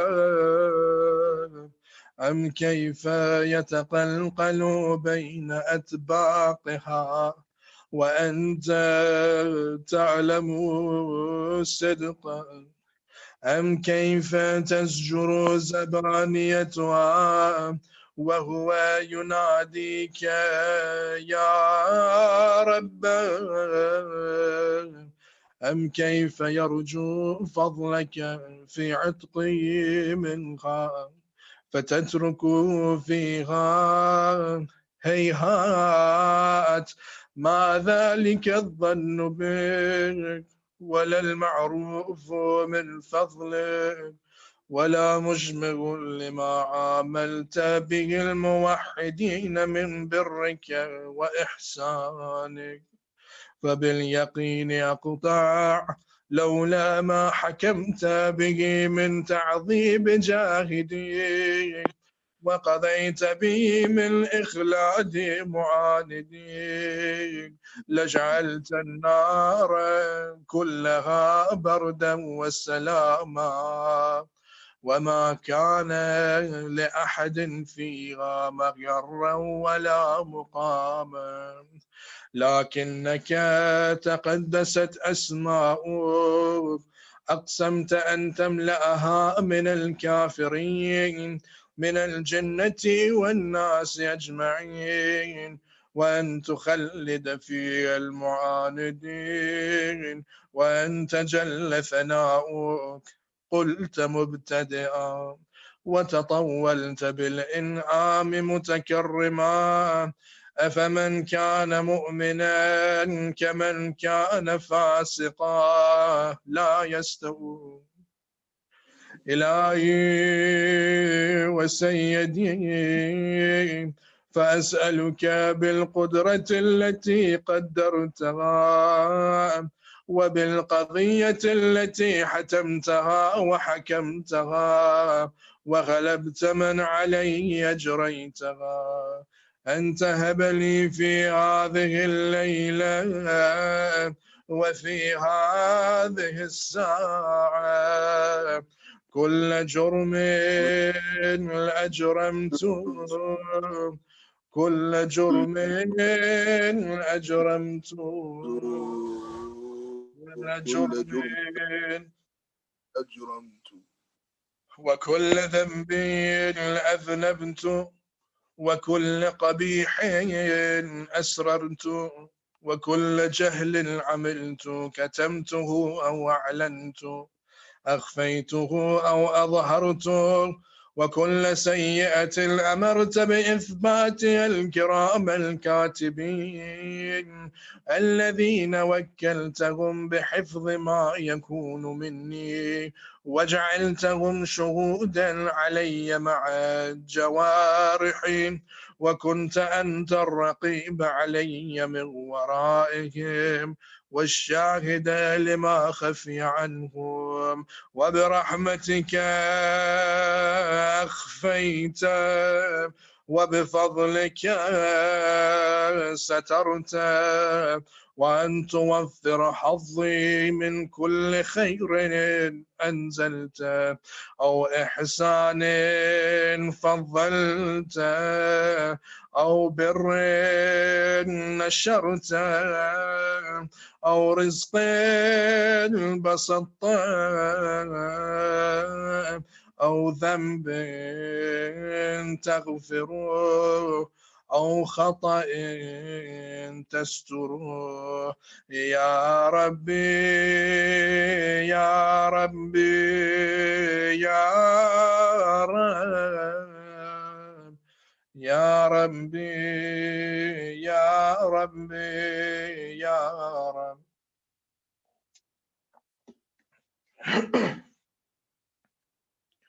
يا إلهي وسيدي ومولاي ومالك رقي يا من بيده ناسيتي يا عليما بضري ومسكنتي، يا خبيرا بفقري وفاقتي، يا ربي يا ربي يا رب يا ربي يا ربي يا رب.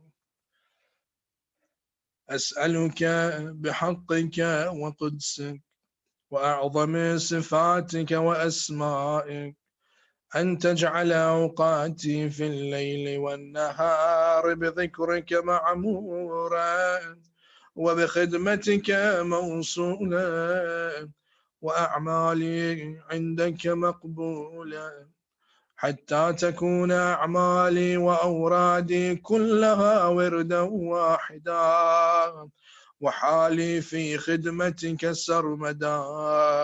يا سيدي يا من عليه معولي، يا من إليه شكوت أحوالي، يا ربي يا ربي يا رب يا ربي يا ربي يا رب. قو على خدمتك جوارحي واشدد علي العزيمة جوانحي، وهب لي الجد في خشيتك والدوام في الاتصال بخدمتك، حتى أسرح إليك في ميادين السابقين وأسرع إليك في المبادرين، وأشتاق إلى قربك في المشتاقين، وأدنو منك الدنو المخلصين، وأخافك مخافة الموقنين، وأجتمع في جوارك مع المؤمنين. اللهم ومن أرادني بسوء فأرد، ومن كادني فكد، واجعلني من أحسن عبيدك نصيبا عندك، وأقربهم منزلة منك، وأخصهم زلفة لديك، فإنه لا ينال ذلك إلا بفضلك، وجد لي بجودك، واعطف علي بمجدك، واحفظني برحمتك، واجعل لساني بذكرك لهجا، وقلبي بحبك متيما، ومن علي بحسن إجابتك، وأقلني عثرتي، واغفر زلتي، فإنك قضيت على عبادك بعبادتك، وأمرتهم بدعائك، وضمنت لهم الإجابة، فإليك يا ربي نصبت وجهي، وإليك يا ربي مددت يدي، فبعزتك استجب لي دعائي، وبلغني منائي، ولا تقطع من فضلك رجائي، واكفني شر الجن والإنس من أعدائي، يا سريع الرضا يا سريع الرضا يا سريع الرضا، اغفر لمن لا يملك إلا الدعاء، أفإنك فعال لما تشاء، يا من اسمه دواء وذكره شفاء، يا من اسمه دواء وذكره شفاء، وطاعته غنى. ارحم من رأس ماله الرجاء وسلاحه البكاء. يا سابغ النعم يا دافع النقم يا نور المستوحشين في الظلام يا عالما لا يعلم صل على محمد وآل محمد وافعل بما أنت أهله. وصلى الله على رسوله والأئمة الميامين من آله وسلم تسليما كثيرا كثيرا.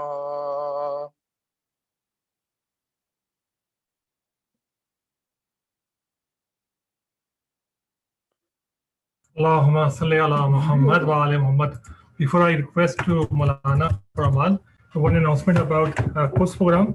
So inshallah, in this year, Muslim Congress arranged a virtual international course day on Friday, May 22nd at 6:50 p.m. Meeting ID is 585-342-5862. I will share you on the chat. So it will be on Friday, May 22nd at 6:50 p.m. Sallu ala Muhammad wa ali Muhammad. Allahumma salli ala Muhammad wa ali Muhammad. Now I request Umar, please start the Amal.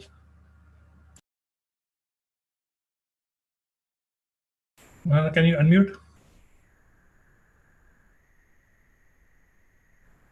Yes. Thank you very much, Brother Amr, for conducting this program and all the programs, and especially also for the announcement of Yom Al-Quds, which is 22nd of May, Friday, the last Friday, 22nd of May. And, this is a program, inshallah, going on Zoom, and you will get the, inshallah, the password and all that. So we have a very good lineup of speakers, and we have our youth, and also Hajjat Islam Sheikh Salim Yusuf Ali is the chief guest this time for the keynote speech. And obviously we have the Rabbi Weiss as well. Inshallah, it's going to start sharp at 6:50 p.m. New York time, Eastern time, 6:50 p.m. up till 7:25 p.m. New York time, which is 3:50 p.m. Seattle time, up till 4:25 p.m. Seattle time, inshallah. And then at 4:30 p.m., which is 7:30 p.m. New York time, 4:30 p.m., we have the, Facebook and Twitter storm starting. And the hashtags will be also sent by email through Muslim Congress. If you are not subscribed, inshallah, it will reach you. There is a collage of pictures of Muslim people from all over the world, which is made by, in the conference, decided and made by the representatives of 33 cities all over the US. And that collage of the pictures, along with the hashtags, is supposed to be sent in the Twitter and Facebook storm at 7:30 p.m. sharp Eastern time, which is 4:30 p.m. Seattle time. So inshallah, you're going to get the photo, collage of pictures, and also the poster. So please remember to join this virtual protest on Friday, 22nd of May. Thank you. Now we are going to start the A'mal.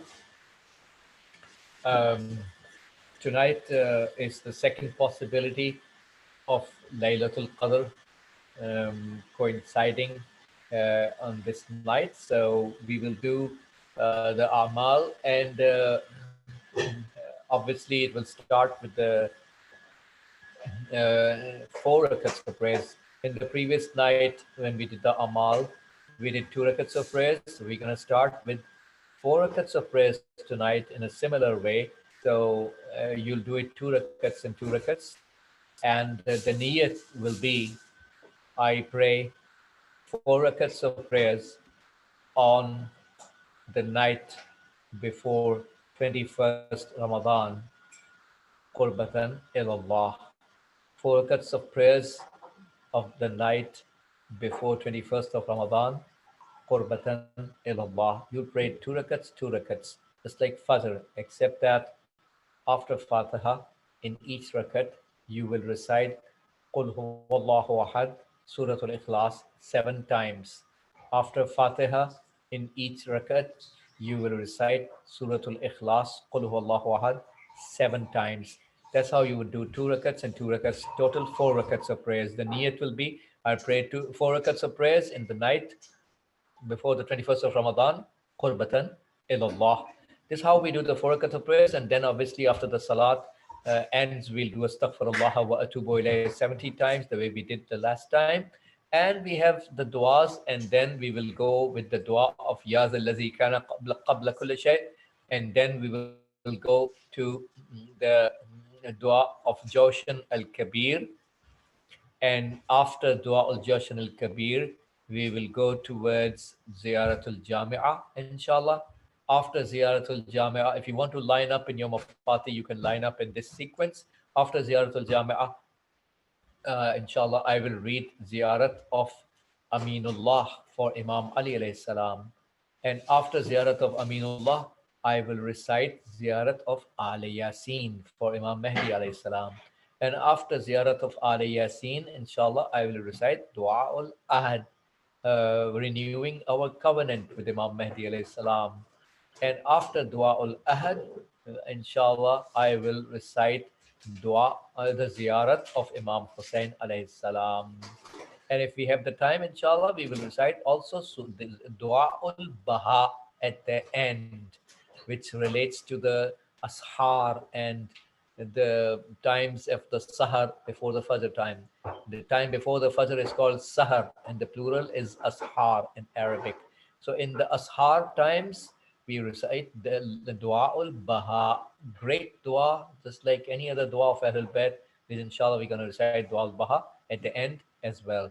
Thank you. So now we're going to start with the 4 rakats of prayers, 2 rakats, 2 rakats. In each rakat after Fatiha, you recite 7 times Qul huwallahu ahad after Fatiha in each rakat. 2 rakats, 2 rakats. Okay, let's start the 4 rakat prayers. Then we'll go for the amal of opening the Quran and putting the Quran later on our head, and so on and so forth. Thank you.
If you're done with the prayers, we will say Astaghfirullah Rabbi is not recited here. Astaghfirullah wa atubu ilayh. Without Rabbi. It's not Astaghfirullah Rabbi. Astaghfirullah wa atubu ilayh 70 times, please. Astaghfirullah wa atubu ilayh 70 times.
Now please open up the Quran from anywhere and place it in front of your face.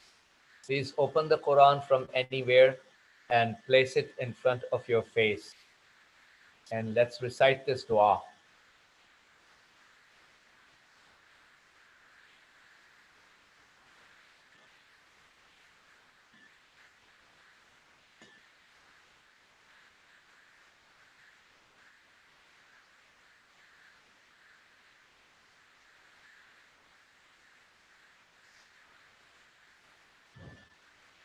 Allahumma salli ala Muhammadin wa ali Muhammad.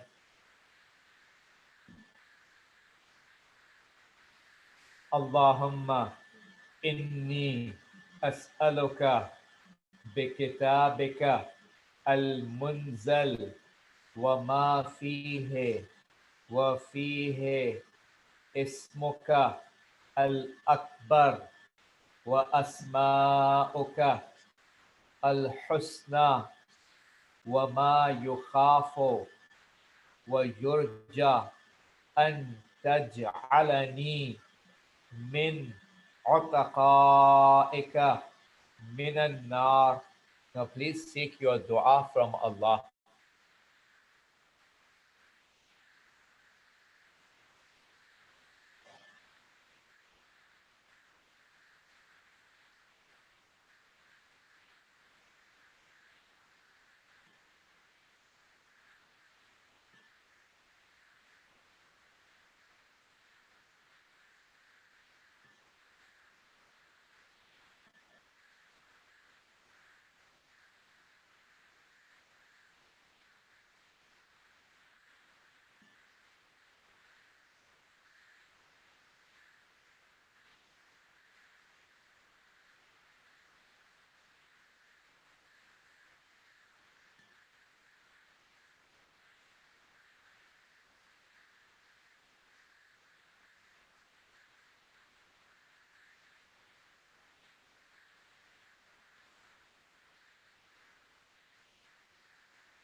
Let's read the dua of Imam Sahib al-Zaman al-Salam all together.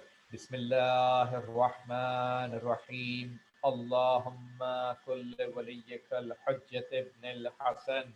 صلواتك عليه وعلى آبائه في هذه الساعة وفي كل ساعة وليا وحافظا وقائدا وناصرا ودليلا وعينا حتى تسكنه أرضك طوعا وتمتعه فيها طويلا.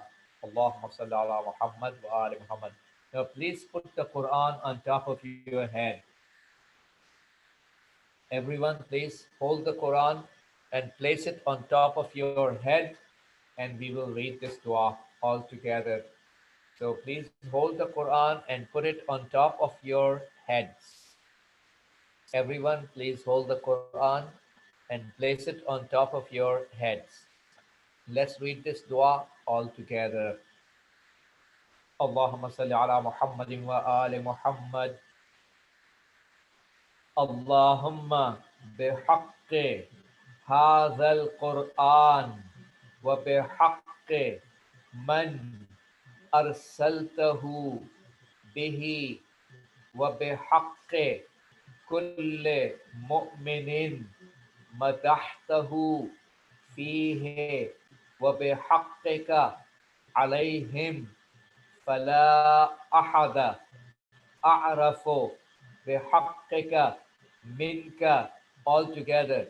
بك يا الله بك يا الله بك يا الله بك يا الله بك يا الله بك يا الله بك يا الله بك يا الله بك يا الله بك يا الله بمحمد بمحمد بمحمد بمحمد بمحمد بمحمد بمحمد بمحمد بمحمد بمحمد صلى الله عليه وسلم بعلي بعلي بعلي بعلي بعلي بعلي بعلي بعلي بعلي بعلي عليه السلام بفاطمة بفاطمة بفاطمة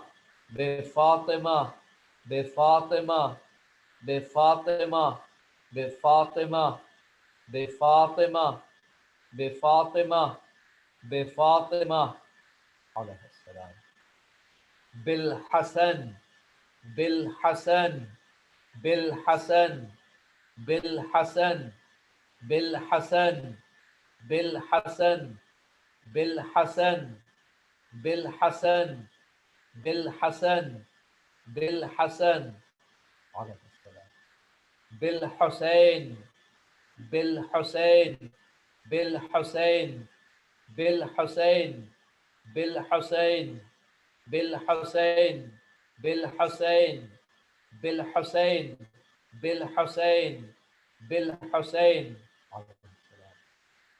بعلي بن الحسين بعلي بن الحسين بعلي بن الحسين بعلي بن الحسين بعلي بن الحسين بعلي بن الحسين بعلي بن الحسين بعلي بن الحسين بعلي بن الحسين بعلي بن الحسين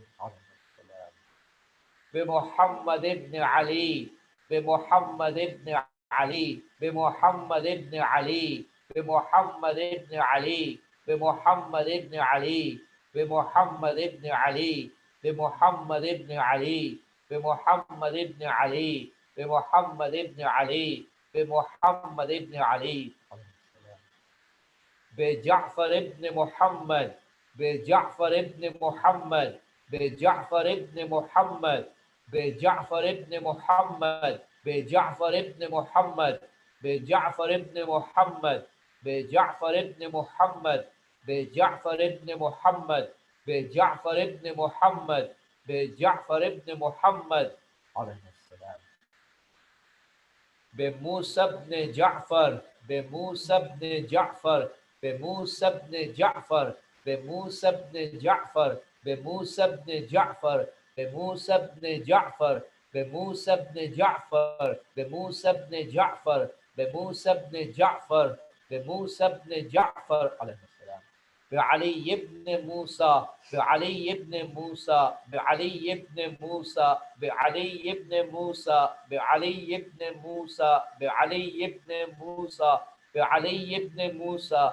بعلي بن موسى بعلي بن موسى بعلي بن موسى عليه السلام بمحمد بن علي بمحمد بن علي بمحمد بن علي بمحمد بن علي بمحمد بن علي بمحمد بن علي بمحمد بن علي بمحمد بن علي بمحمد بن علي بمحمد بن علي بعلي بن محمد بعلي بن محمد بعلي بن محمد بعلي بن محمد بعلي بن محمد بعلي بن محمد بعلي بن محمد بعلي بن محمد بعلي بن محمد بعلي بن محمد عليه السلام بالحسن بن علي بالحسن بن علي بالحسن بن علي بالحسن بن علي بالحسن بن علي بالحسن بن علي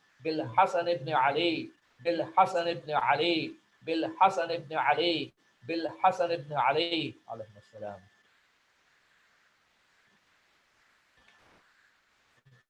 بالحجة بالحجة بالحجة بالحجة بالحجة بالحجة بالحجة بالحجة بالحجة بالحجة. Now seek your dua from Allah, please.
for all the mu'mineen who have requested for dua from all of us tonight, all those who have hajat, those who are sick, those who are in the jails of dhulm, for all the mu'mineen and mazlumeen and mustad'afeen. Let's recite the ayat al-karima all together for all of them. A'udhu billahi minash shaitanir rajim.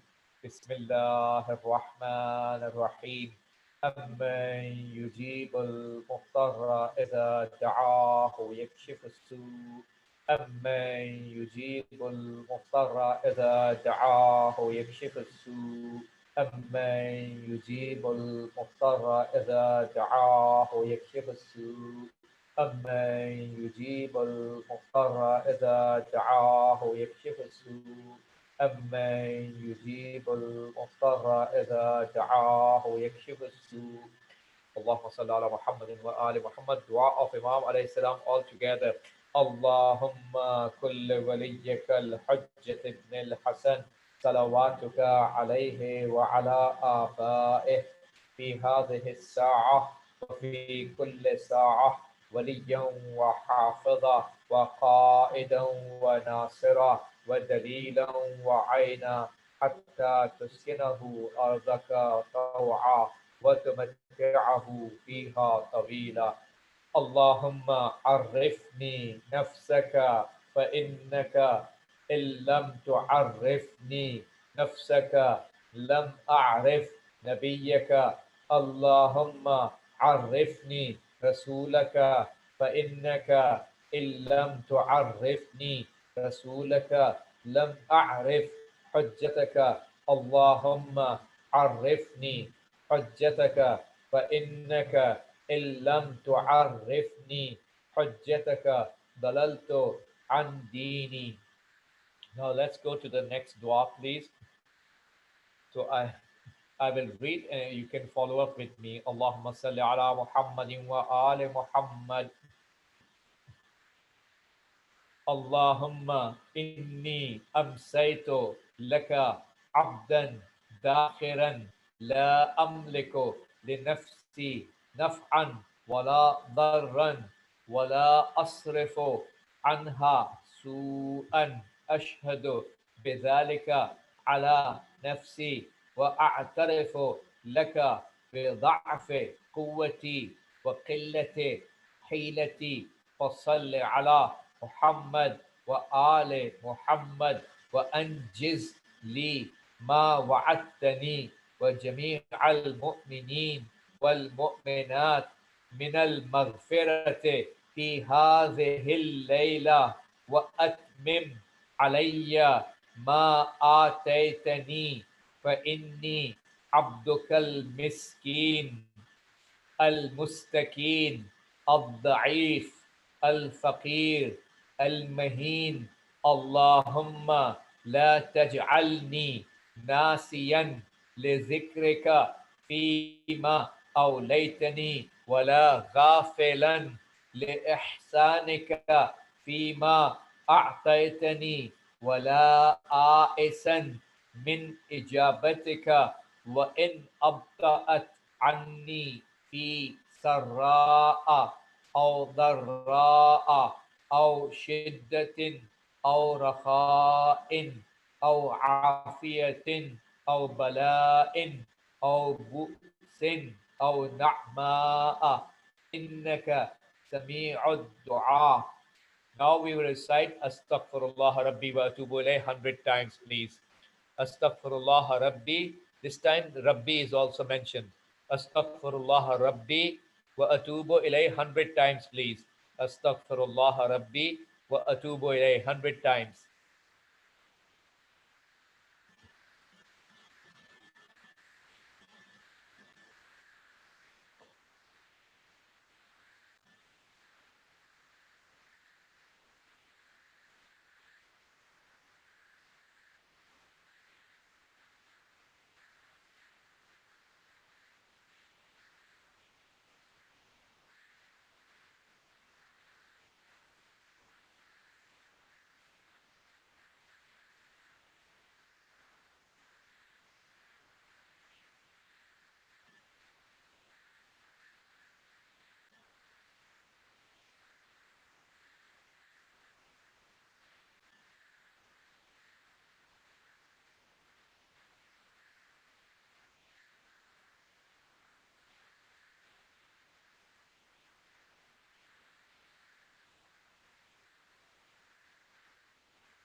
Now is the turn to recite Allahumma al'an qatalata Amir al-Mu'mineen, sending la'nat on the killers of Imam Ali alayhi salam.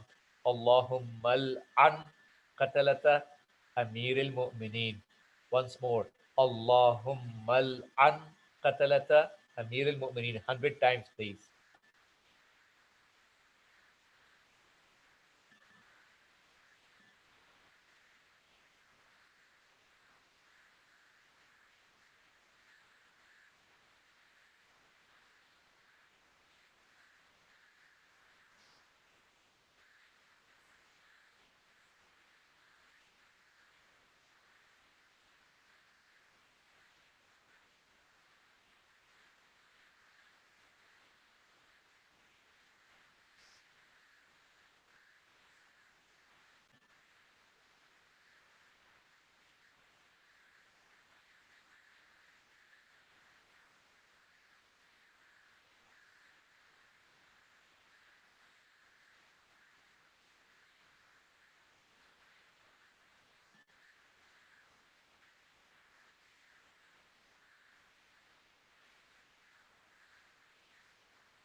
And now is the turn for dua Ya Zalladhi. Ya Zalladhi. If you have the dua ready, that's good. Otherwise, I'm going to start it and you can listen to me if you can follow with me. Allahumma salli ala Muhammadin wa ali Muhammad. يا ذا الذي كان قبل كل شيء ثم خلق كل شيء ثم يبقى ويفنى كل شيء يا ذا الذي ليس كمثله شيء ويا ذا الذي ليس في السماوات العلى ولا في الأراضين السفلى ولا فوقهن ولا تحتهن ولا بينهن إله يعبد غيره لك الحمد حمدا لا يقوى على إحصائه إلا أنت فصل على محمد وآل محمد صلاة لا يقوى على إحصائها إلا أنت.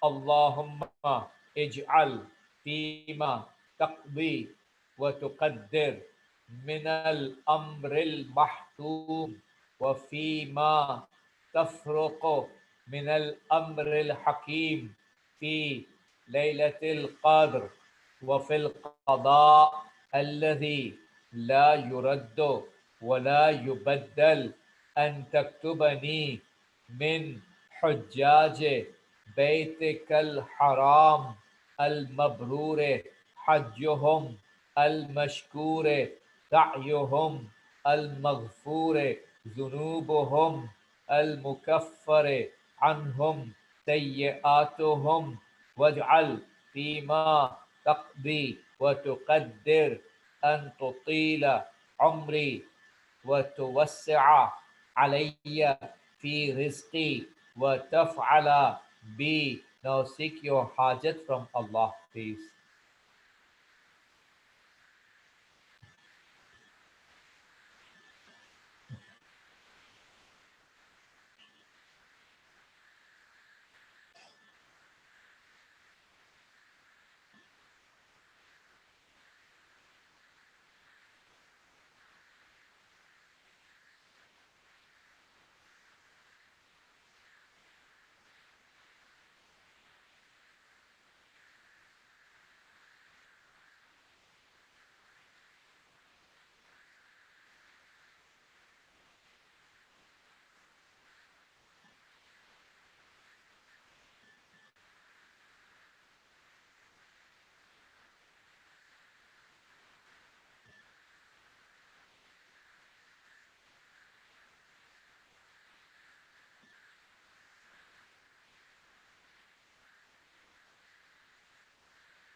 Let's read the next dua, please.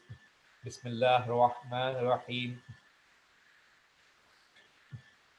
أعوذ بجلال وجهك الكريم أن ينقضي عني شهر رمضان أو يطلع الفجر من ليلتي هذه ولك قبلي ذنب أو تبعة تعذبني عليه اللهم أد عنا حق ما مضى من شهر رمضان واغفر لنا تقصيرنا فيه وتسلمه منا مقبولا ولا تؤاخذنا بإسرافنا على أنفسنا واجعلنا من المرحومين ولا تجعلنا من المحرومين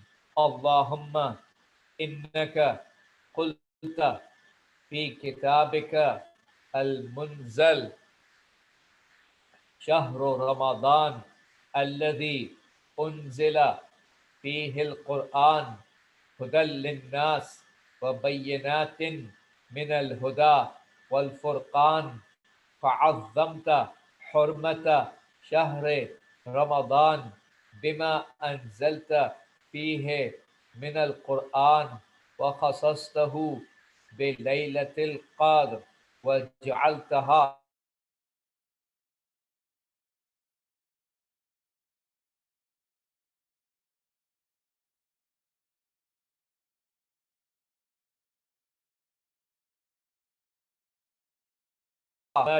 وقد سرت يا إلهي منه إلى ما أنت أعلم به مني وأحصى لعدده من الخلق أجمعين فأسألك بما سألك به ملائكتك المقربون وأنبياؤك المرسلون وعبادك الصالحون أن تصلي على محمد وآل محمد وأن تفك رقبتي من النار وتدخلني الجنة برحمتك وأن تتفضل علي بعفوك وكرمك وتتقبل تقربي وتستجيب دعائي وتمن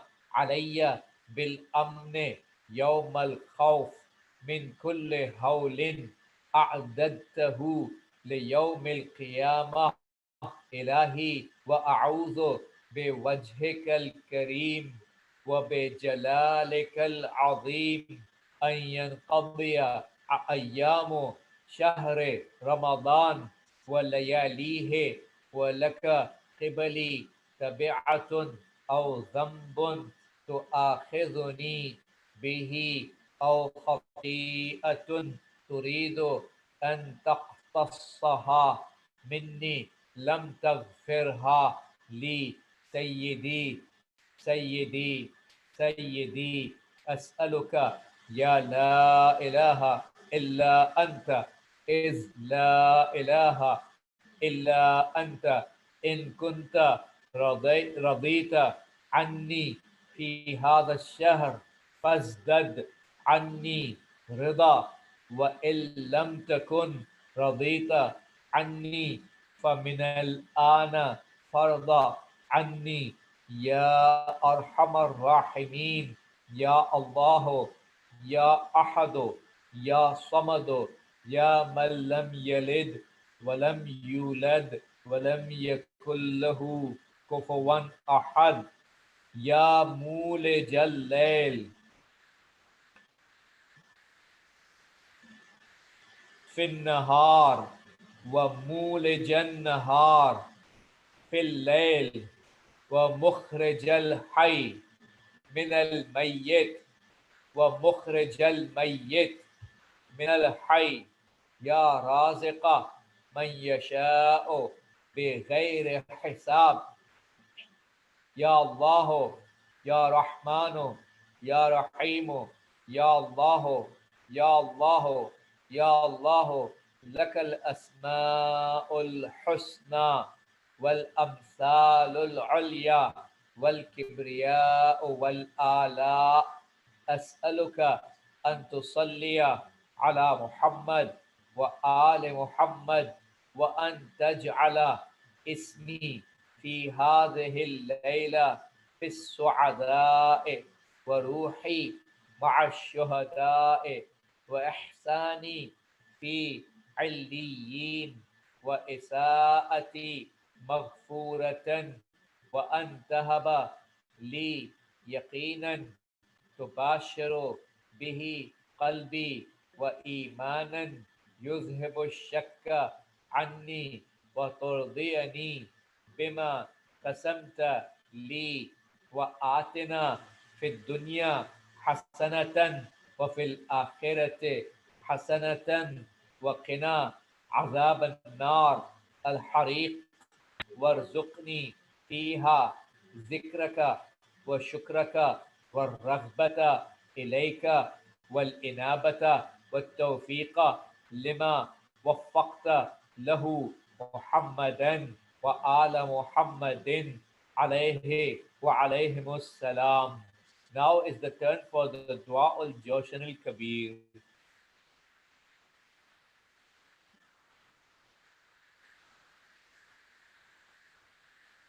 Dua al-Joshan al-Kabir. Okay. Allahumma salli ala Muhammadin wa ali Muhammad. If you want, you can turn on the unmute all the brothers and sisters. You know, if they want to read that sentence, Subhanaka ya la ilaha illa anta, collectively, we can all hear the voices of each other. That's okay.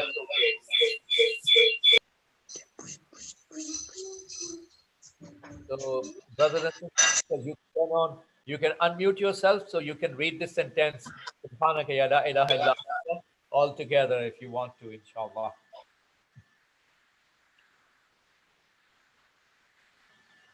Okay, now let's start the dual judgment. We have a lot of things to recite, and the night is getting shorter and shorter these days.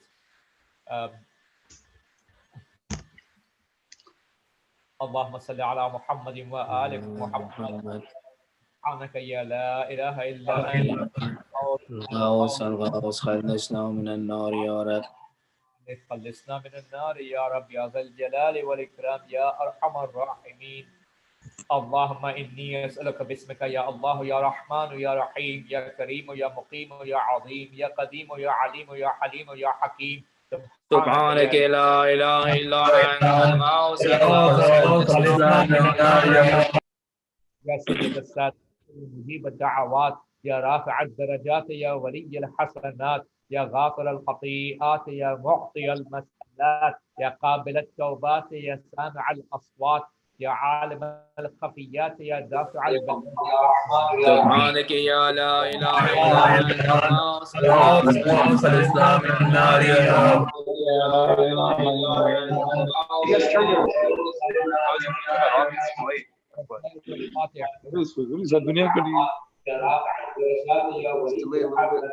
يا غافر الخطيئات يا معطي المسألات يا قابل التوبات يا سامع الأصوات يا عالم الخفيات يا دافع البلاء. سبحانك يا لا إله إلا أنت الغوث خلصنا من النار يا رب. I request to please the rest of the sentences, if you can please read it slower so everyone can hear my voice. You can read it slower, and the sentence that we repeat, you can repeat it louder, please. Thank you.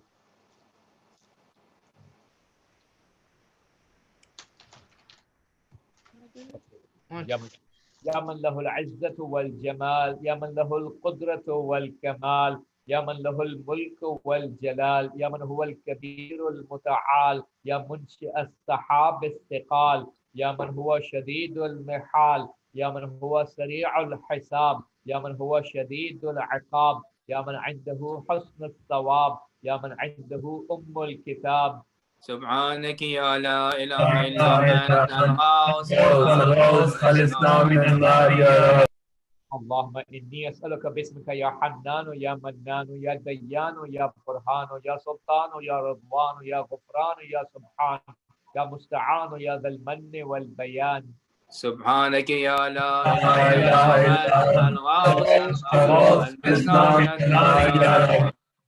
يا من تواضع كل شيء لعظمته يا من استسلم كل شيء لقدرته يا من ذل كل شيء لعزته يا من خضع كل شيء لهيبته يا من انقاد كل شيء من خشيته يا من تشققت الجبال من مخافته يا من قامت السماوات بأمره يا من استقرت الأرضون بإذنه يا من يسبح الرعد بحمده يا من لا يعتدي على أهل مملكته. سبحانك يا لا إله إلا أنت الغوث خلصنا من النار يا رب. يا غافر الخطايا يا كاشف البلايا يا منتهى الرجايا يا مجزل العطايا يا واهب الهدايا يا رازق البرايا يا قاضي المنايا يا سامع الشكايا يا باعث البرايا يا مطلق الأسارى. سبحانك يا لا إله إلا أنت الغوث خلصنا من النار يا رب. يا ذا الحمد والثناء يا ذا الفخر والبهاء يا ذا المجد والثناء يا ذا العهد والوفاء يا ذا العفو والرضا يا ذا المن والعطاء يا ذا الفصل والقضاء يا ذا العز والبقاء يا ذا الجود والسخاء يا ذا الآلاء والنعماء. سبحانك يا لا إله إلا أنت الغوث خلصنا من النار يا رب.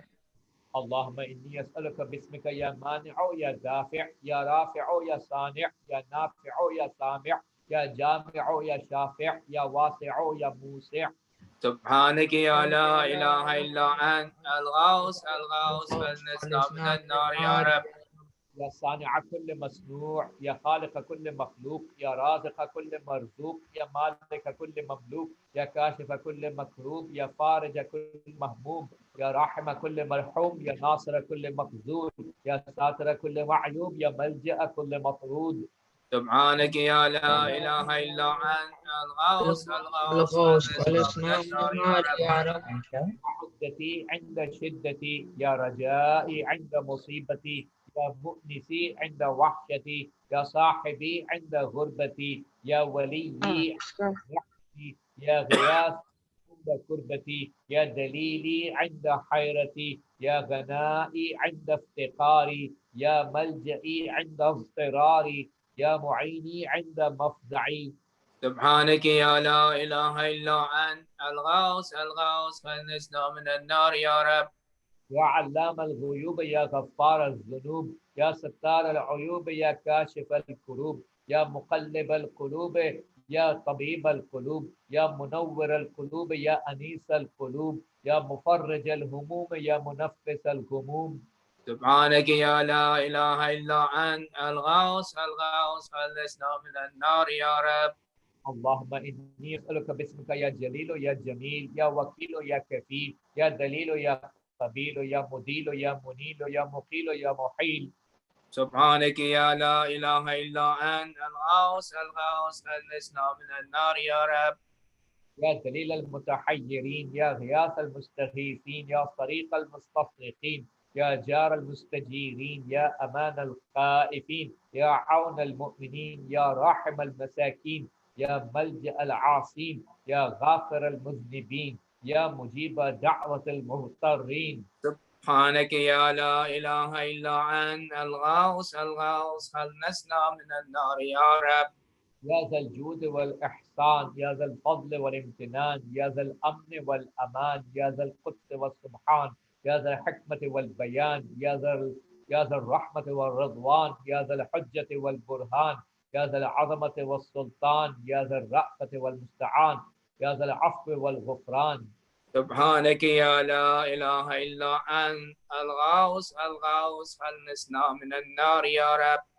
يا من هو رب كل شيء، يا من هو إله كل شيء، يا من هو خالق كل شيء، يا من هو صانع كل شيء، يا من هو قبل كل شيء، يا من هو بعد كل شيء، يا من هو فوق كل شيء، يا من هو عالم بكل شيء، يا من هو قادر على كل شيء، يا من هو يبقى ويفنى كل شيء. سبحانك يا لا إله إلا أنت الغوث خلصنا من النار يا رب. اللهم إني أسألك باسمك يا مؤمن يا مهيمن يا مكون يا ملقن يا مبين يا مهون يا ممكن يا مزين يا معلن يا مقسم. سبحانك يا لا إله إلا أنت الغوث خلصنا من النار يا رب. يا من هو في ملكه مقيم، يا من هو في سلطانه قديم، يا من هو في جلاله عظيم، يا من هو على عباده رحيم، يا من هو بكل شيء عليم، يا من هو بمن عصاه حليم، يا من هو بمن رجاه كريم، يا من هو في صنعه حكيم، يا من هو في حكمته لطيف، يا من هو في لطفه قديم. سبحانك يا لا إله إلا أنت الغوث خلصنا خلصنا من من النار النار يا يا رب. رب. يا من لا يرجى إلا فضله، يا من لا يسأل إلا عفوه، يا من لا ينظر إلا بره، يا من لا يخاف إلا عدله، يا من لا يدوم إلا ملكه، يا من لا سلطان إلا سلطانه، يا من وسعت كل شيء رحمته، يا من سبقت رحمته غضبه، يا من أحاط بكل شيء علمه، يا من ليس أحد مثله. سبحانك يا لا إله إلا أنت الغوث خلصنا من النار يا رب. يا فارج الهم، يا كاشف الغم، يا غافر الذنب، يا قابل التوب، يا خالق الخلق، يا صادق الوعد، يا موفي العهد، يا عالم السر، يا فالق الحب، يا رازق الأنام. سبحانك يا لا إله إلا أنت الغوث خلصنا من النار يا رب. اللهم إني أسألك باسمك يا علي يا وفي، يا غني يا ملي، يا حفي يا رضي، يا ذكي يا بدي، يا قوي يا ولي. سبحانك يا لا إله إلا أنت الغوث خلصنا من النار يا رب. يا من أظهر الجميل، يا من ستر القبيح، يا من لم يؤاخذ بالجريرة، يا من لم يهتك الستر، يا عظيم العفو، يا حسن التجاوز، يا واسع المغفرة، يا باسط اليدين بالرحمة، يا صاحب كل نجوى، يا منتهى كل شكوى. سبحانك يا لا إله إلا أنت الغوث الغوث خلصنا من النار يا رب. يا ذا النعمة السابغة، يا ذا الرحمة الواسعة، يا ذا المنة السابقة، يا ذا الحكمة البالغة، يا ذا القدرة الكاملة، يا ذا الحجة القاطعة، يا ذا الكرامة الظاهرة، يا ذا العزة الدائمة، يا ذا القوة المتينة، يا ذا العظمة المنيعة.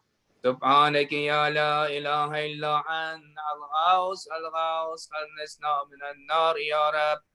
يا بديع السماوات، يا جاعل الظلمات، يا راحم العبرات، يا مقيل العثرات، يا ساتر العورات، يا محيي الأموات، يا منزل الآيات، يا مضاعف الحسنات، يا ماحي السيئات، يا شديد النقيمات. سبحانك يا لا إله إلا أنت الغوث الغوث خلصنا من النار يا رب. اللهم إني أسألك باسمك يا مصور يا مقدر يا مدبر يا مطهر يا منور يا ميسر يا مبشر يا منذر يا مقدم يا مؤخر.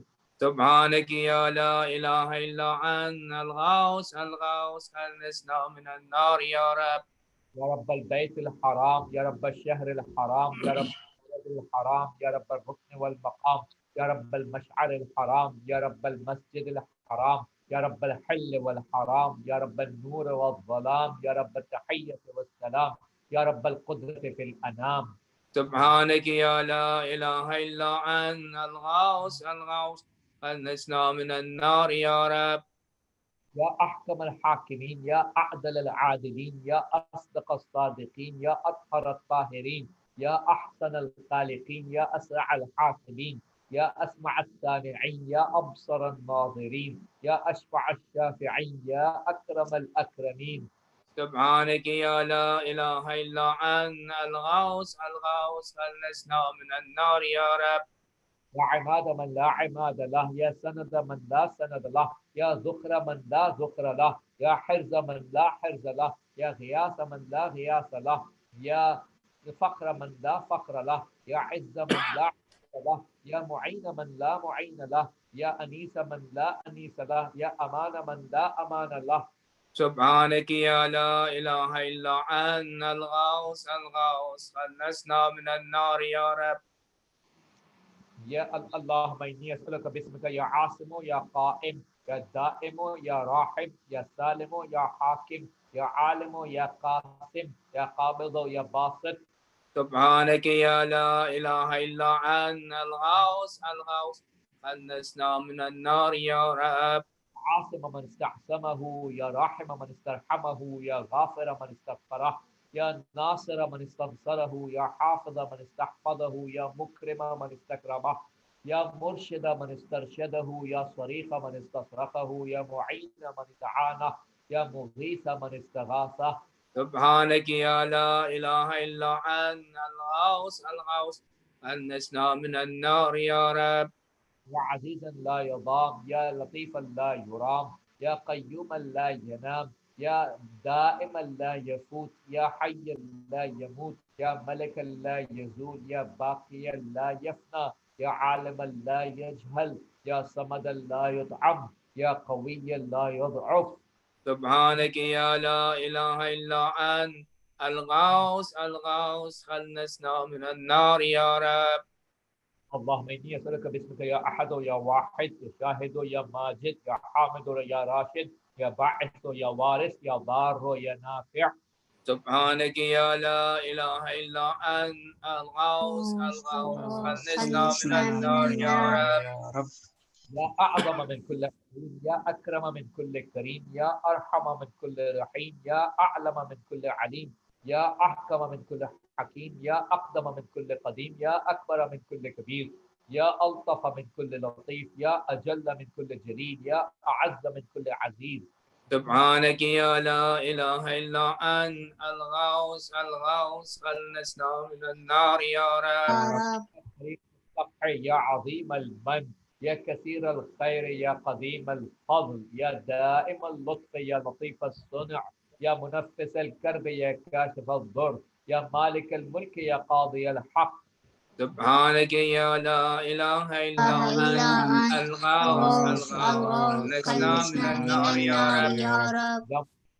يا من هو في عهده وفي يا من هو في وفائه قوي، يا من هو في قوته علي، يا من هو في علوه قريب، يا من هو في قربه لطيف، يا من هو في لطفه شريف، يا من هو في شرفه عزيز، يا من هو في عزه عظيم، يا من هو في عظمته مجيد، يا من هو في مجده حميد. سبحانك يا لا إله إلا أنت الغوث خلصنا من النار يا رب. اللهم إني أسألك باسمك يا كافي يا شافي يا وافي يا معافي يا هادي يا داعي يا قاضي يا راضي يا عالي يا باقي. سبحانك يا لا إله إلا أنت الغوث خلصنا من النار يا رب. يا من كل شيء خاضع له، يا من كل شيء خاشع له، يا من كل شيء كائن له، يا من كل شيء موجود به، يا من كل شيء منيب إليه، يا من كل شيء خائف منه، يا من كل شيء قائم به، يا من كل شيء صائر إليه، يا من كل شيء يسبح بحمده، يا من كل شيء هالك إلا وجهه. سبحانك يا لا إله إلا أنت الغوث خلصنا من النار يا رب. يا من لا مفر إلا إليه، يا من لا مفزع إلا إليه، يا من لا مقصد إلا إليه، يا من لا منجى منه إلا إليه، يا من لا يرغب إلا إليه، يا من لا حول ولا قوة إلا به، يا من لا يستعان إلا به، يا من لا يتوكل إلا عليه، يا من لا يرجى إلا هو، يا من لا يعبد إلا هو. سبحانك يا لا إله إلا أنت الغوث خلصنا من النار يا رب. يا خير المرهوبين يا خير المرهوبين يا خير المطلوبين يا خير المسؤولين يا خير المقصودين يا خير المذكورين يا خير المشكورين يا خير المحبوبين يا خير المدعوين يا خير المستأنسين. سبحانك يا لا إله إلا أنت الغوث خلصنا من النار يا رب. اللهم إني أسألك باسمك يا غافر يا ساتر يا قادر يا قاهر يا فاطر يا كاسر يا جابر يا ذاكر يا ناظر يا ناصر. سبحانك يا لا إله إلا أنت الغوث خلصنا من النار يا رب. من خلق فسوى يا من قدر فهدى يا من يكشف البلوى يا من يكشف يا من ينقذ الغرقى يا من ينجي الهلكى يا من يشفي المرضى يا من أضحك وأبكى يا من أمات وأحيا يا من خلق الزوجين الذكر والأنثى. سبحانك يا لا إله إلا أنت الغوث خلصنا من النار يا رب. يا من في البر والبحر سبيله يا من في الآفاق آياته يا من في الآيات برهانه يا من في الممات قدرته يا من في القبور عبرته يا من في القيامة ملكه يا من في الحساب هيبته يا من في الميزان قضاؤه يا من في الجنة ثوابه يا من في النار عقابه. سبحانك يا لا إله إلا أنت الغوث خلصنا من النار يا رب. يا من إليه يهرب الخائفون يا من إليه يفزع المذنبون يا من إليه يقصد المنيبون يا من إليه يرغب الزاهدون يا من إليه يلجأ المتحيرون يا من به يستأنس المريدون يا من به يفتخر المحبون يا من في عفوه يطمع الخاطئون يا من إليه يسكن الموقنون يا من عليه يتوكل المتوكلون. سبحانك يا لا إله إلا أنت الغوث خلصنا من النار يا رب. اللهم إني أسألك باسمك يا حبيب يا طبيب يا قريب يا رقيب يا حسيب يا مهيب يا مصيب يا مجيب يا خبير يا نصير. سبحانك يا لا إله إلا أنت الغوث خلصنا من النار يا رب. يا أقرب من كل قريب، يا أحب من كل حبيب، يا أبصر من كل بصير، يا أخبر من كل خبير، يا أشرف من كل شريف، يا أرفع من كل رفيع، يا أقوى من كل قوي، يا أغنى من كل غني، يا أجود من كل جواد، يا أرأف من كل رؤوف. سبحانك يا لا إله إلا أنت الغوث الغوث خلصنا من النار يا رب. يا غالبا غير مغلوب، يا صانعا غير مصنوع، يا خالقا غير مخلوق، يا مالكا غير مملوك، يا قاهرا غير مقهور، يا رافعا غير مرفوع، يا حافظا غير محفوظ، يا ناصرا غير منصور، يا شاهدا غير غائب، يا قريبا غير بعيد. سبحانك يا لا إله إلا أنت الغوث الغوث خلصنا من النار يا رب. يا نور النور، يا منور النور، يا خالق النور، يا مدبر النور، يا مقدر النور، يا نور كل نور، يا نورا قبل كل نور، يا نورا بعد كل نور، يا نورا فوق كل نور، يا نورا ليس كمثله نور. سبحانك يا لا لا إله إله إلا إلا أنت أنت الغوث الغوث الغوث الغوث خلصنا من خلصنا من النار النار يا يا رب. رب. من عطاؤه الشريف، يا من فعله لطيف، يا من لطفه مقيم، يا من إحسانه قديم، يا من قوله حق، يا من وعده صدق، يا من عفوه فضل، يا من عذابه عدل، يا من ذكره حلو، يا من فضله عميم. سبحانك يا لا لا إله إله إلا إلا أنت أنت الغوث الغوث الغوث الغوث خلصنا خلصنا من من النار النار يا يا رب. رب. اللهم إني أسألك باسمك يا مسخر، يا مفصل، يا مبدل، يا مذلل، يا منزل، يا منول، يا مفضل، يا مجزل، يا ممهل، يا مجمل. سبحانك يا لا لا إله إله إلا إلا أنت أنت الغوث الغوث الغوث الغوث خلصنا خلصنا من من النار النار يا يا رب. رب. يا من يرى ولا يرى، يا من يخلق ولا يخلق، يا من يهدي ولا يهدى، يا من يحيي ولا يحيى، يا من يسأل ولا يسأل، يا من يطعم ولا يطعم، يا من يجير ولا يجار عليه، يا من يقضي ولا يقضى عليه، يا من يحكم ولا يحكم عليه، يا من لم يلد ولم يولد ولم يكن له كفوا أحد. سبحانك يا أنت يا لا لا إله إله إلا إلا أنت أنت الغوث الغوث الغوث الغوث خلصنا من خلصنا من النار يا النار يا رب. رب. يا نعم الحسيب، يا نعم الطبيب، يا نعم الرقيب، يا نعم القريب، يا نعم المجيب، يا نعم الحبيب، يا نعم الكفيل، يا نعم الوكيل، يا نعم المولى، يا نعم النصير. سبحانك يا لا إله إلا أنت الغوث الغوث الغوث خلصنا من خلصنا من النار يا النار رب. يا رب. يا سرور العارفين، يا منى المحبين، يا أنيس المريدين، يا حبيب التوابين، يا رازق المقلين، يا رجاء المذنبين، يا قرة عين العابدين، يا منفس عن المكروبين، يا مفرج عن المغمومين، يا إله الأولين والآخرين. سبحانك يا أنت يا لا لا إله إله إلا إلا أنت أنت الغوث الغوث الغوث الغوث خلصنا خلصنا من من النار النار يا يا رب. رب. اللهم إني أسألك باسمك يا ربنا، يا إلهنا، يا سيدنا، يا مولانا، يا ناصرنا، يا حافظنا، يا دليلنا، يا معيننا، يا حبيبنا، يا طبيبنا. سبحانك يا لا إله إله إلا إلا أنت أنت الغوث الغوث الغوث الغوث خلصنا خلصنا من من النار النار يا يا رب. رب.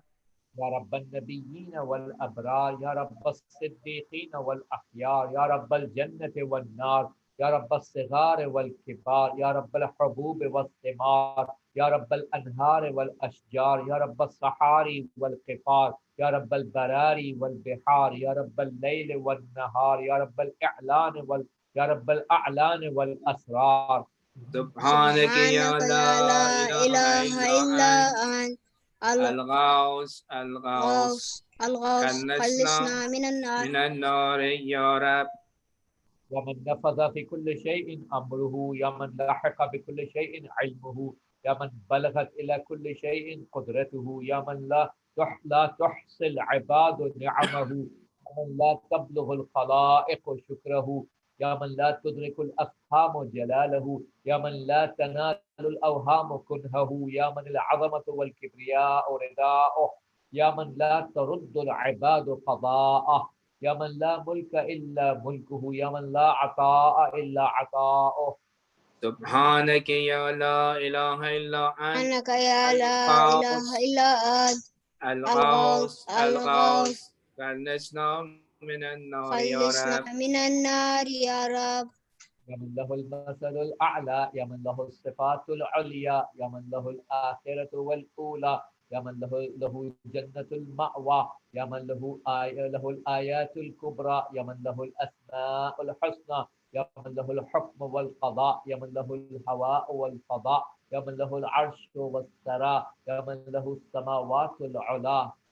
سبحانك يا لا إله إلا أنت الغوث خلصنا من النار يا رب. اللهم إني أسألك باسمك يا عفو يا غفور يا صبور يا شكور يا رؤوف يا عطوف يا مسؤول يا ودود يا سبوح يا قدوس. سبحانك يا لا إله إلا أنت الغوث خلصنا من النار يا رب. يا من في السماء عظمته، يا من في الأرض آياته، يا من في كل شيء دلائله، يا من في البحار عجائبه، يا من في الجبال خزائنه، يا من يبدأ الخلق ثم يعيده، يا من إليه يرجع الأمر كله، يا من أظهر في كل شيء لطفه، يا من أحسن كل شيء خلقه، يا من تصرف في الخلائق قدرته.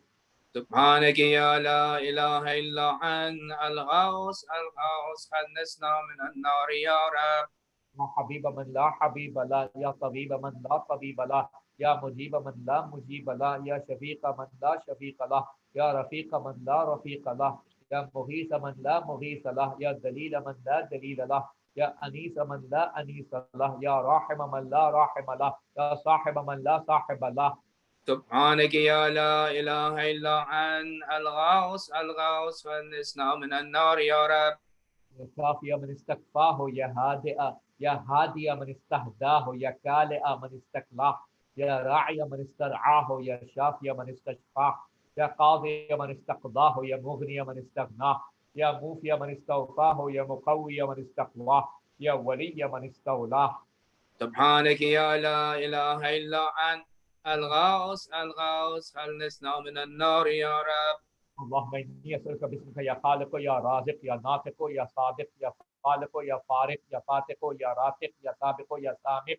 سبحانك يا لا إله إلا أنت الغوث خلصنا من النار يا رب. يا من يقلب الليل والنهار، يا من جعل الظلمات والأنوار، يا من خلق الظل والحرور، يا من سخر الشمس والقمر، يا من قدر الخير والشر، يا من خلق الموت والحياة، يا من له الخلق والأمر، يا من لم يتخذ صاحبة ولا ولدا، يا من ليس له شريك في الملك، يا من لم يكن له ولي من الذل. سبحانك يا لا إله إلا أنت الغوث خلصنا من النار يا رب.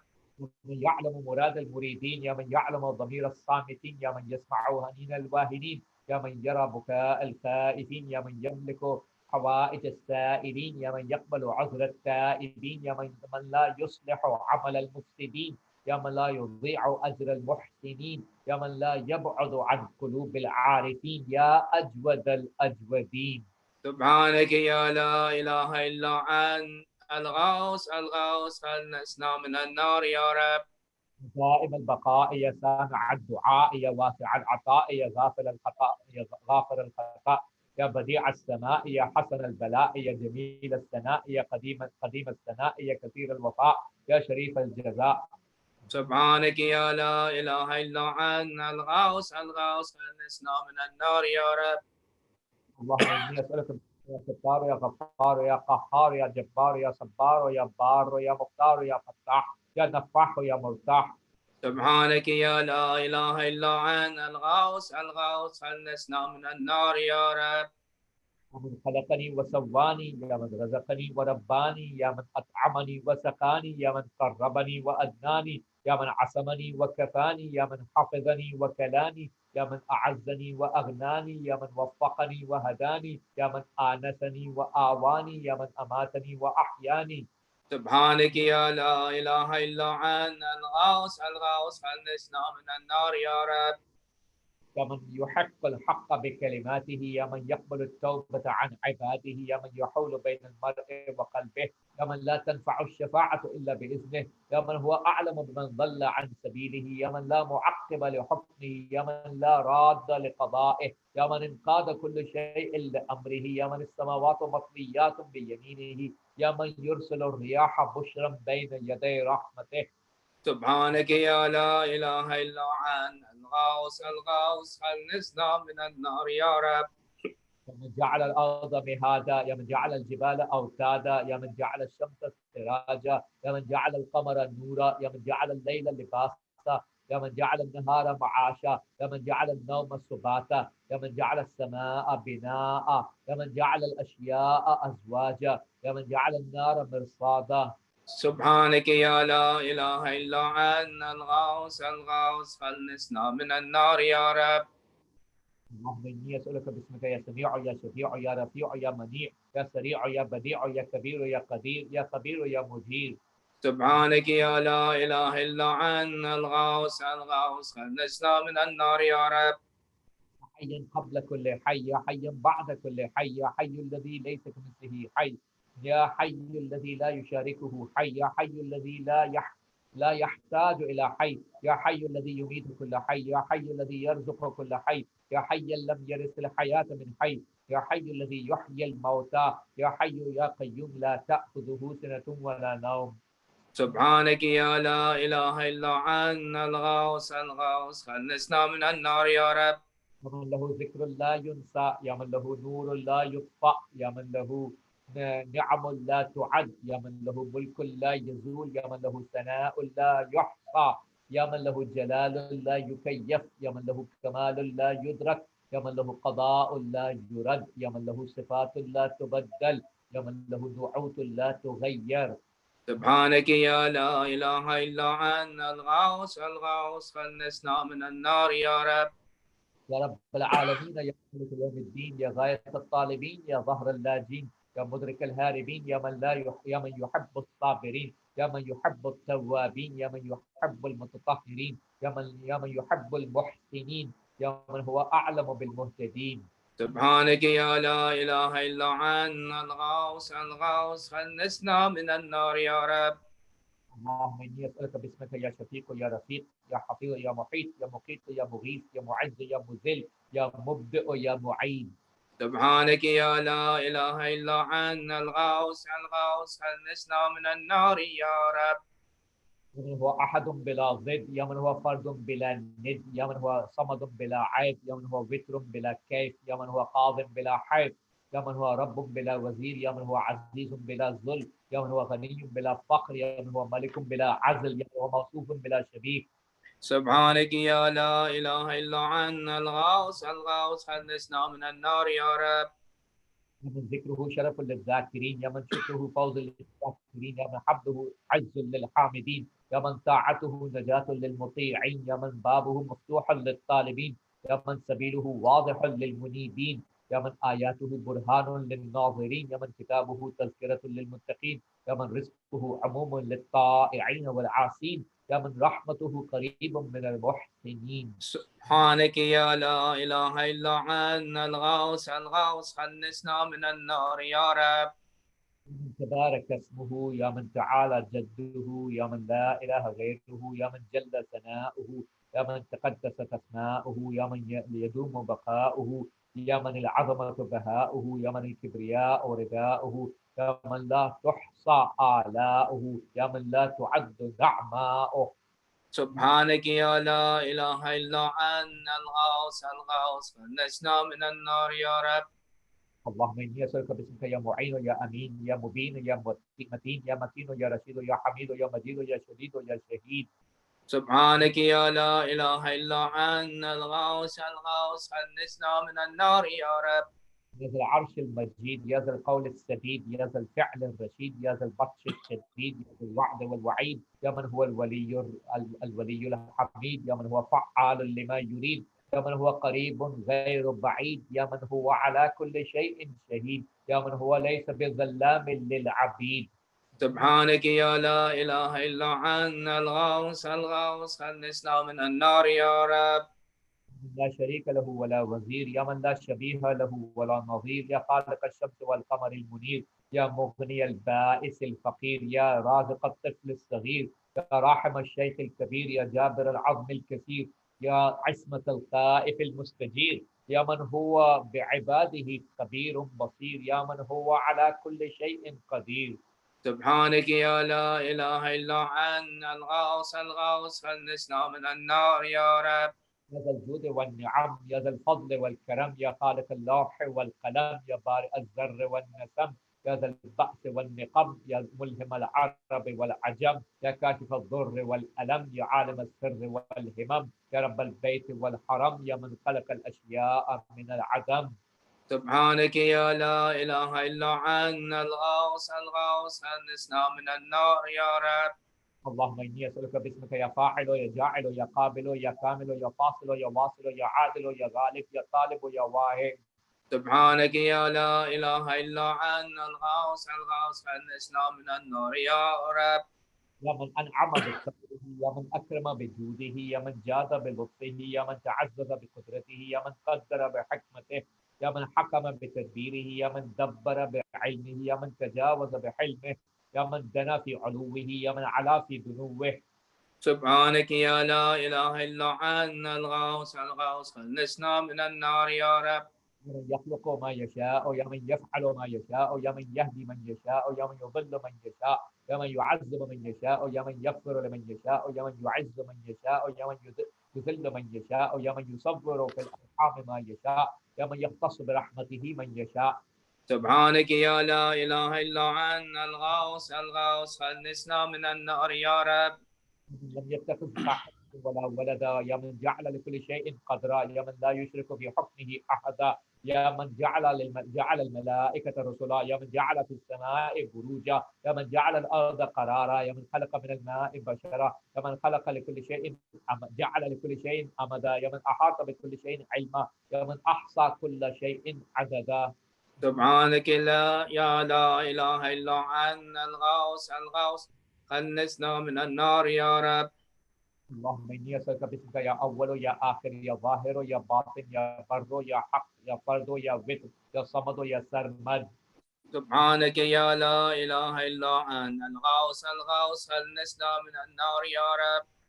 يا خير معروف عرف، يا أفضل معبود عبد، يا أجل مشكور شكر، يا أعز مذكور ذكر، يا أعلى محمود حمد، يا أقدم موجود طلب، يا أرفع موصوف وصف، يا أكبر مقصود قصد، يا أكرم مسؤول سئل، يا أشرف محبوب علم. سبحانك يا لا إله إلا أنت الغوث الغوث خلصنا من النار يا رب. يا حبيب الباكين يا سيد المتوكلين، يا هادي المضلين، يا ولي المؤمنين، يا أنيس الذاكرين، يا مفزع الملهوفين، يا منجي الصادقين، يا منجي الصادقين، يا أقدر القادرين، يا أعلم العالمين، يا إله الخلق أجمعين. سبحانك يا لا إله إلا أنت الغوث الغوث خلصنا من النار يا رب. يا من علا فقهر، يا من ملك فقدر، يا من بطن فخبر، يا من عبد فشكر، يا من عصي فغفر، يا من لا تحديه الفكر، يا من لا يدركه بصر، يا من لا يخفى عليه أثر، يا رازق البشر، يا مقدر كل قدر.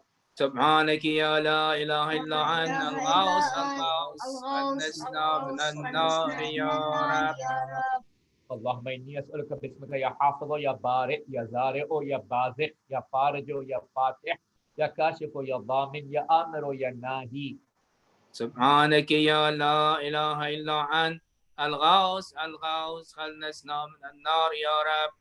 يا من لا يعلم الغيب إلا هو، يا من لا يصرف السوء إلا هو، يا من لا يخلق الخلق إلا هو، يا من لا يغفر الذنب إلا هو، يا من لا يتم النعمة إلا هو، يا من لا يقلب القلوب إلا هو، يا من لا يدبر الأمر إلا هو، يا من لا ينزل الغيث إلا هو، يا من لا يبسط الرزق إلا هو، يا من لا يحيي الموتى إلا هو. سبحانك يا لا إله إلا أنت الغوث الغوث خلصنا من النار يا رب. يا معين الضعفاء، يا صاحب الغرباء، يا ناصر الأولياء، يا قاهر الأعداء، يا رافع السماء، يا أنيس الأصفياء، يا حبيب الأتقياء، يا كنز الفقراء، يا إله الأغنياء، يا أكرم الكرماء. سبحانك يا لا إله إلا أنت الغوث الغوث خلصنا من النار يا رب.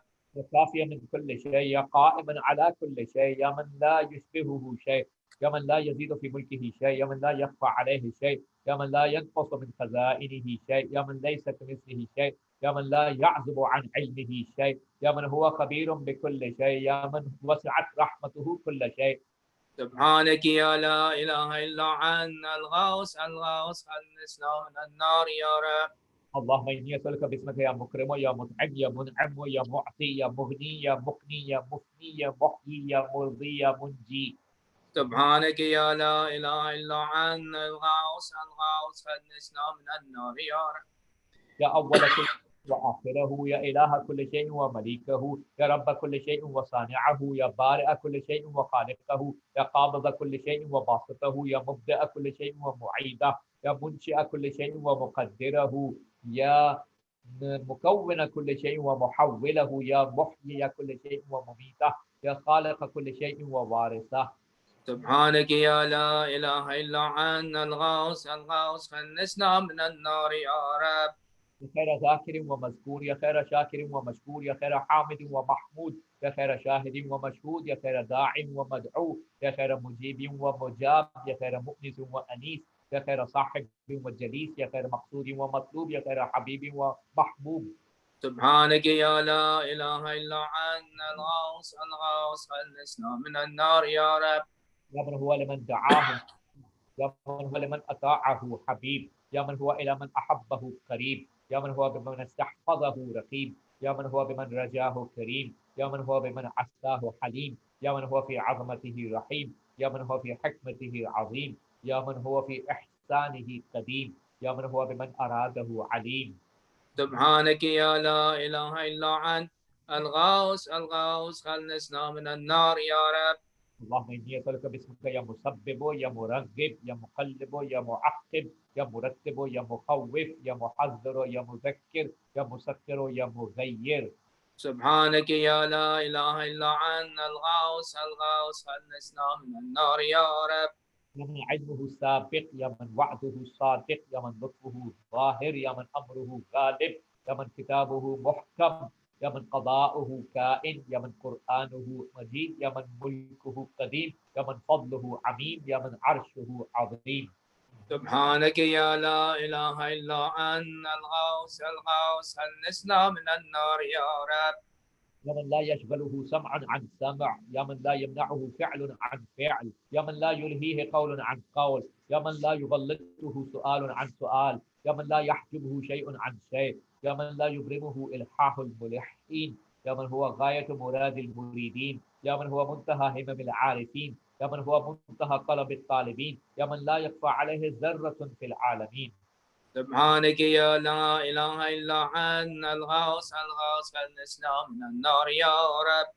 يا حليما لا يعجل، يا جوادا لا يبخل، يا صادقا لا يخلف، يا وهابا لا يمل، يا قاهرا لا يغلب، يا عظيما لا يوصف، يا عدلا لا يحيف، يا غنيا لا يفتقر، يا كبيرا لا يصغر، يا حافظا لا يغفل. سبحانك يا لا إله إلا أنت الغوث الغوث خلصنا من النار يا رب. اللهم صل على محمد وآل محمد. زيارة الجامعة الكبيرة. If you have it ready, that's good. Otherwise, I will read it and you can just listen to me, inshallah. زيارة الجامعة الكبيرة. We have several things to read and the time is too short. So before the sahar time, because people have to eat as well, so I will read a little bit faster.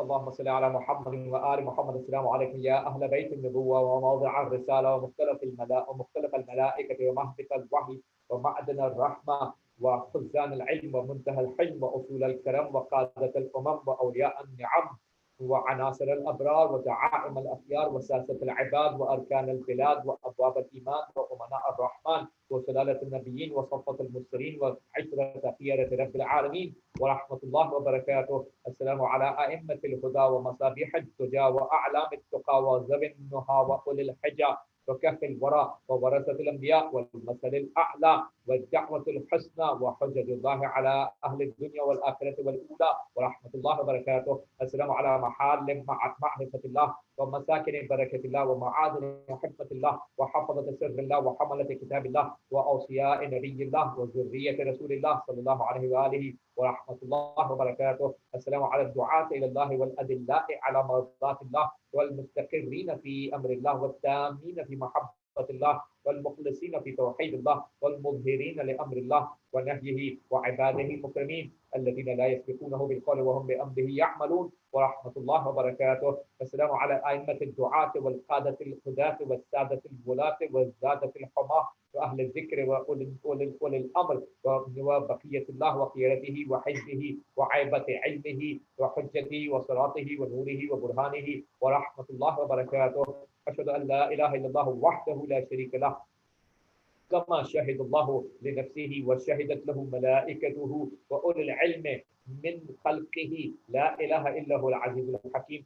وأشهد أن محمدا عبده المنتجب ورسوله المرتضى وأرسله بالهدى ودين الحق ليظهره على الدين كله ولو كره المشركون. وأشهد أنكم الأئمة الراشدون المهديون المعصومون المكرمون المقربون المتقون الصادقون المطيعون لله القوامون بأمره العاملون بإرادته الفائزون بكرامته اصطفاكم بعلمه وارتضاكم لغيبه واختاركم لسره واجتباكم بقدرته وأعزكم بهداه وخصكم ببرهانه وانتجبكم لنوره وأيدكم بروحه ورضيكم خلفاء في أرضه وحجدا على بريته وأنصارا لدينه وحفظة لسره وخزنة لعلمه ومستودعا لحكمته وتراجمة لوحيه وأركانا لتوحيده وشهداء على خلقه وأعلاما لعباده ومنارا في بلاده وأدلاء على صراطه.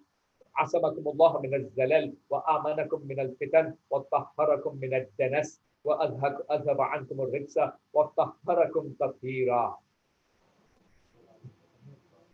فعظمتم جلاله وأكبرتم شأنه ومجدتم كرمه وأدمتم ذكره ووكدتم ميثاقه وأحكمتم عقد طاعته ونصحتم له في السر والعلانية ودعوتم إلى سبيله بالحكمة والموعظة الحسنة وبذلتم أنفسكم في مرضاته وصبرتم على ما أصابكم في جنبه وأقمتم الصلاة وآتيتم الزكاة وأمرتم بالمعروف ونهيتم عن المنكر وجاهدتم في الله حق جهاده حتى أعلنتم دعوته وبينتم فرائضه وأقمتم حدوده وشرائعه ونشرتم شرائع أحكامه وسننتم سنته وصرتم في ذلك منه إلى الرضا وسلمتم له القضاء وصدقتم من رسله من مضى فالراغب عنكم مارق واللازم لكم لاحق والمقصر في حقكم زاهق والحق معكم وفيكم ومنكم وإليكم وأنتم أهله ومعدنه وميراث النبوة عندكم وإياب الخلق إليكم وحسابهم عليكم وفصل الكتاب عندكم وآيات الله لديكم وعزائمه فيكم ونوره وبرهانه عندكم وأمره إليكم من والاكم فقد والى الله ومن عاداكم فقد عاد الله ومن أحبكم فقد أحب الله ومن أبغضكم فقد أبغض الله ومن اعتصم بكم فقد اعتصم بالله. أنتم الصراط الأقوم وشهداء دار الفناء وشفعاء دار البقاء والرحمة الموصولة والآية المخزونة والأمانة المحفوظة والباب المبتلى به الناس. من أتاكم نجا ومن لم يأتكم هلك. إلى الله تدعون وعليه تدلون وبه تؤمنون وهو له تسلمون وبأمره تعملون وإلى سبيله ترشدون وبقوله تحكمون. سعد من والاكم وهلك من عاداكم وخاب من جحدكم وضل من فارقكم وفاز من تمسك بكم وأمن من لجأ إليكم وسلم من صدقكم وهدي من اعتصم بكم. من اتبعكم فالجنة مأواه ومن خالفكم فالنار مثواه ومن جحدكم كافر ومن حاربكم مشرك ومن رد عليكم في أسفل ذلك من الجحيم أشهد أن هذا سابق لكم فيما مضى وجار لكم فيما بقي، وأن أرواحكم ونوركم وطينتكم واحدة طابت وطهرت بعضها من بعض. خلقكم الله أنوارا فجعلكم بعرشه محدقين حتى من علينا بكم فجعلكم في بيوت أذن الله أن ترفع ويذكر فيها اسمه، وجعل صلاتنا عليكم وما خصنا به من ولايتكم طيبا لخلقنا وطهارة لأنفسنا وتزكية لنا وكفارة لذنوبنا، فكنا عنده مسلمين بفضلكم ومعروفين بتصديقنا إياكم، فبلغنا الله بكم أشرف محل المكرمين وأعلى منازل المقربين وأرفع درجات المرسلين، حيث لا يلحقه لاحق ولا يفوقه سائق ولا يسبقه سابق ولا يطمع في إدراكه طامع، حتى لا يبقى ملك مقرب ولا نبي مرسل ولا صديق ولا شهيد ولا عالم ولا جاهل ولا غني ولا فاضل ولا مؤمن صالح ولا فاضل صالح ولا جبار عنيد ولا شيطان مريد ولا خلق فيما بين ذلك شهيد إلا عرفتم جلاله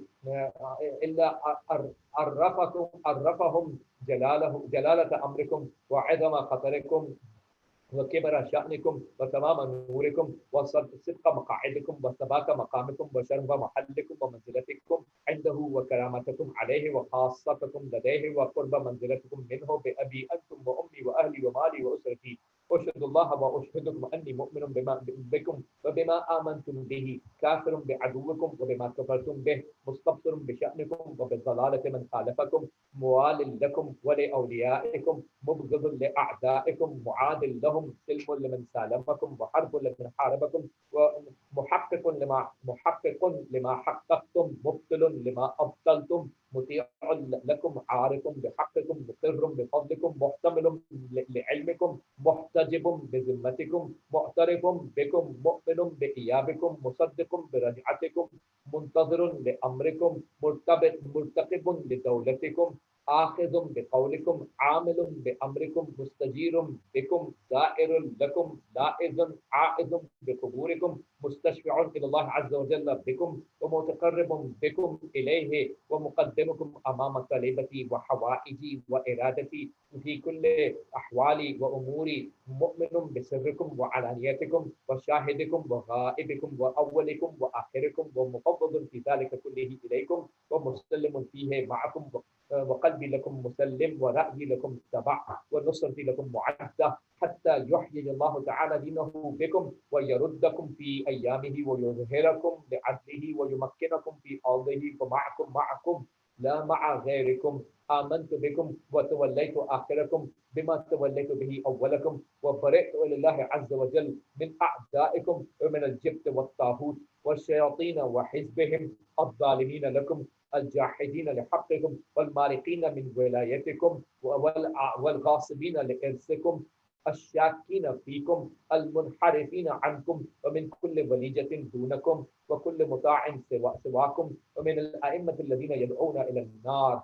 فثبتني الله أبدا ما حييت على موالاتكم ومحبتكم ودينكم، ووفقني لطاعتكم ورزقني شفاعتكم، وجعلني من خيار مواليكم التابعين لما دعوتم إليه، وجعلني ممن يقتص آثاركم ويسلك سبيلكم ويهتدي بهداكم ويحشر في زمرتكم ويكر في رجعتكم ويملك في دولتكم ويشرف في عافيتكم ويمكن في أيامكم وتقر عينه غدا برؤيتكم، بأبي أنتم وأمي ونفسي وأهلي ومالي.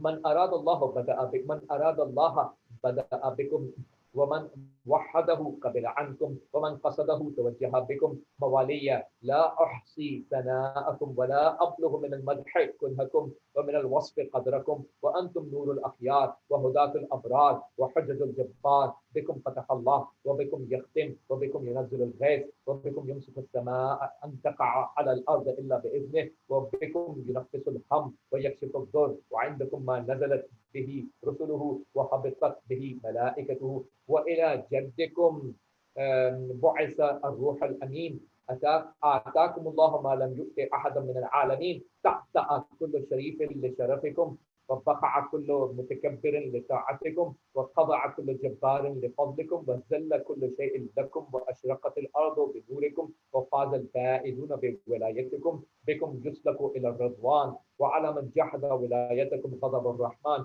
بأبي أنتم وأمي ونفسي وأهلي ومالي ذكركم في الذاكرين وأسماءكم في الأسماء وأجسادكم في الأجساد وأرواحكم في الأرواح وأنفسكم في النفوس وآثاركم في الآثار وقبوركم في القبور فما أحلى أسماءكم وأكرم أنفسكم وأعظم شأنكم وأجل خطركم وأوفى عهدكم وأصدق وعدكم وكلامكم نور وأمركم رشد ووصيتكم التقوى وفعلكم الخير وعادتكم الإحسان وسجيتكم الكرم وشأنكم الحق والصدق والرفق وقولكم حكم وحتم ورأيكم علم وحلم وحزم إن ذكر الخير كنتم أوله وأصله وفرعه ومعدنه ومأواه ومنتهاه بأبي أنتم وأمي ونفسي كيف أصف حسن ثنائكم وأحصي جميل بلائكم وبكم أخرجنا الله من الذل وفرج عنا غمرات الكروب وأنقذنا من شفا جروف الهلكات ومن النار بأبي أنتم وأمي ونفسي بموالاتكم علمنا الله معالم ديننا وأصلح ما كان فسد من دنيانا وبموالاتكم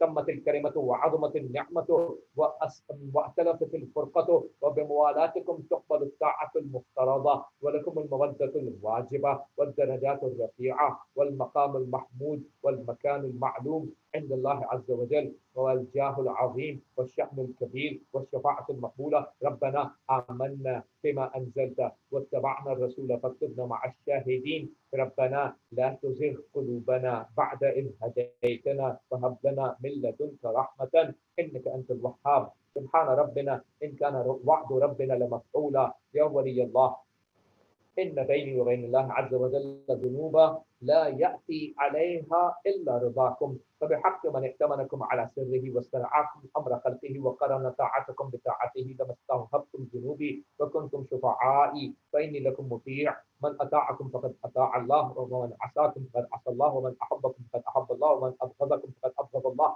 اللهم إني لو وجدت شفعاء أقرب إليك من محمد وأهل بيته الأخيار الأئمة الأبرار لجعلتهم شفعائي فبحقهم الذي أوجبت لهم عليك أسألك أن تدخلني في جملة العارفين بهم وبحقهم وفي زمرة المرحومين بشفاعتهم إنك أرحم الراحمين وصلى الله على محمد وآله الطاهرين وسلم كثيرا وحسبنا الله ونعم الوكيل اللهم صل على محمد وآل محمد. Is the turn for the ziyarat of Aminullah for Imam Ali alayhi salam. Ziyarat of Aminullah. If you are ready with that, it's okay. Otherwise,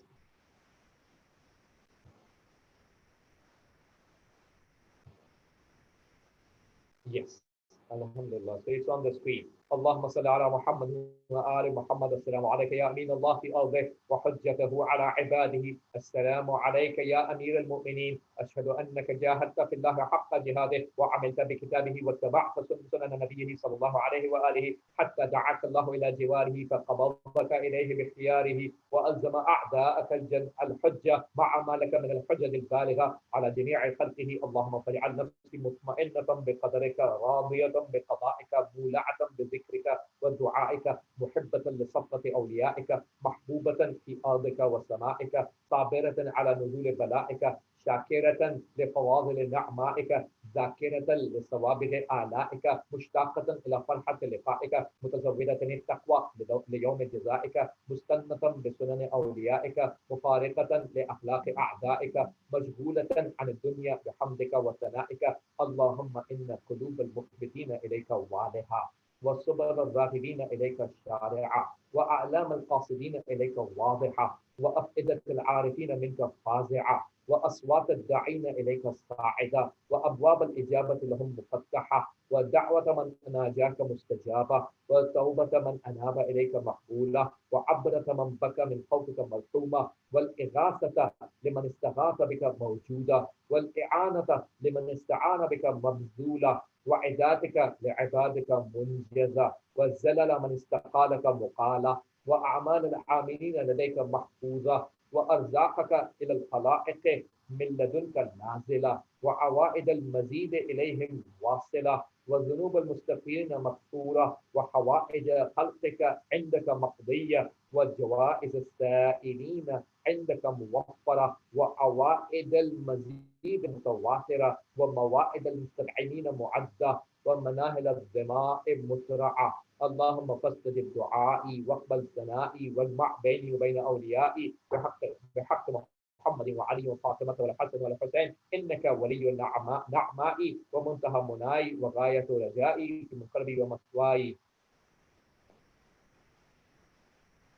أنت إلهي وسيدي ومولاي اغفر لأوليائنا وكف عنا أعداءنا واشغلهم عن أذانا وأظهر كلمة الحق واجعلها العليا وأدحض كلمة الباطل واجعلها السفلى إنك على كل شيء قدير. Now is the time for the ziyarat of Ali Yasin for Imam Mahdi alayhi salam.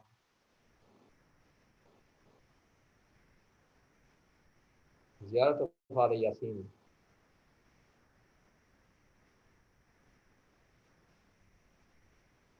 Is it okay? Alhamdulillah, it's there on the screen. Allahumma salli ala Muhammadin wa ali Muhammad. السلام على آل ياسين. السلام عليك يا داعي الله ورباني آياته. السلام عليك يا باب الله وديان دينه. السلام عليك يا خليفة الله وناصر خلقه ناصر حقه. السلام عليك يا حجة الله ودليل إرادته. السلام عليك يا تالي كتاب الله وترجمانه. السلام عليك يا في آناء ليلك وأطراف نهارك. السلام عليك يا بقية الله في أرضه. السلام عليك يا ميثاق الله الذي أخذه ووكده. السلام عليك يا وعد الله الذي ضمنه. السلام عليك أيها العلم المنصوب والعلم المسبوب والغوث والرحمة الواسعة وعدا غير مكذوب. السلام عليك حين تقوم. السلام عليك حين تقعد. السلام عليك حين تقرأ وتبين. السلام عليك حين تصلي وتقنت. السلام عليك حين تركع وتسجد. السلام عليك حين تهلل وتكبر. السلام عليك حين تحمد وتستغفر. السلام عليك حين تصبح وتمسي. السلام عليك في الليل إذا يغشى والنهار إذا تجلى. السلام عليك أيها الإمام المأمون. السلام عليك أيها المقدم المأمول. السلام عليك بجوامع السلام. أشهدك يا مولاي أني أشهد أن لا إله إلا الله وحده لا شريك له وأن محمدا عبده ورسوله لا حبيب إلا هو وأهله. وأشهدك يا مولاي أن عليا أمير المؤمنين حجته والحسن حجته والحسين حجته وعلي بن الحسين حجته ومحمد بن علي حجته وجعفر بن محمد حجته وموسى بن جعفر حجته وعلي بن موسى حجته ومحمد بن علي حجته وعلي بن محمد حجته والحسن بن علي حجته. وأشهد أنك حجة الله أنتم الأول والآخر وأن رجعتكم حق لا ريب فيها. يوم لا ينفع نفسا إيمانها لم تكن آمنت من قبل أو كسبت في إيمانها خيرا وأن الموت حق وأن ناكرا ونكيرا حق وأشهد أن النشر حق والبعث حق وأن الصراط حق والمرصاد حق والميزان حق والحشر حق والحساب حق والجنة والنار حق والوعد والوعيد بهما حق. يا مولاي شقي من خالفكم وسعد من اطاعكم فاشهد على ما اشهدتك عليه وانا ولي لك بريء من عدوك فالحق ما رضيتموه والباطل ما اسقطتموه والمعروف ما امرتم به والمنكر ما نهيتم عنه. فنفسي مؤمنة بالله وحده لا شريك له وبرسوله وبأمير المؤمنين وبكم يا مولاي أولكم وآخركم ونصرتي معدة لكم ومودتي خالصة لكم. آمين آمين. اللهم إني أسألك أن تصلي على محمد نبي رحمتك وكلمة نورك وأن تملأ قلبي نور اليقين وصدري نور الإيمان وفكري نور النيات وعزمي نور العلم وقوتي نور العمل ولساني نور الصدق وديني نور البصائر من عندك وبصري نور الضياء وسمعي نور الحكمة ومودتي نور الموالاة لمحمد وآله عليهم السلام حتى ألقاك وقد وفيت بعهدك وميثاقك فتغشيني رحمتك يا ولي يا حميد. اللهم صل على محمد حجتك في أرضك وخليفتك في بلادك والداعي إلى سبيلك والقائم بقسطك والسائر بأمرك ولي المؤمنين وبوار الكافرين ومجل الظلم ومنير الحق والناطق بالحكمة والصدق وكلمتك التامة في أرضك المرتقب الخائف والولي الناصح سفينة النجاة وعلم الهدى ونور أبصار الورى وخير من تقمص وارتدى ومجل العمى الذي يملأ الأرض عدلا وقسطا كما ملأت ظلما وجورا إنك على كل شيء قدير. اللهم صل على وليك وابن أوليائك الذين فرضت طاعتهم وأوجبت حقهم وأذهبت عنهم الرجس وطهرتهم تطهيرا. اللهم صل على محمد وآل محمد. دعاء الأحد of Imam Mahdi alayhi salam, renewing our oath with the Imam. Dua al-Ahad.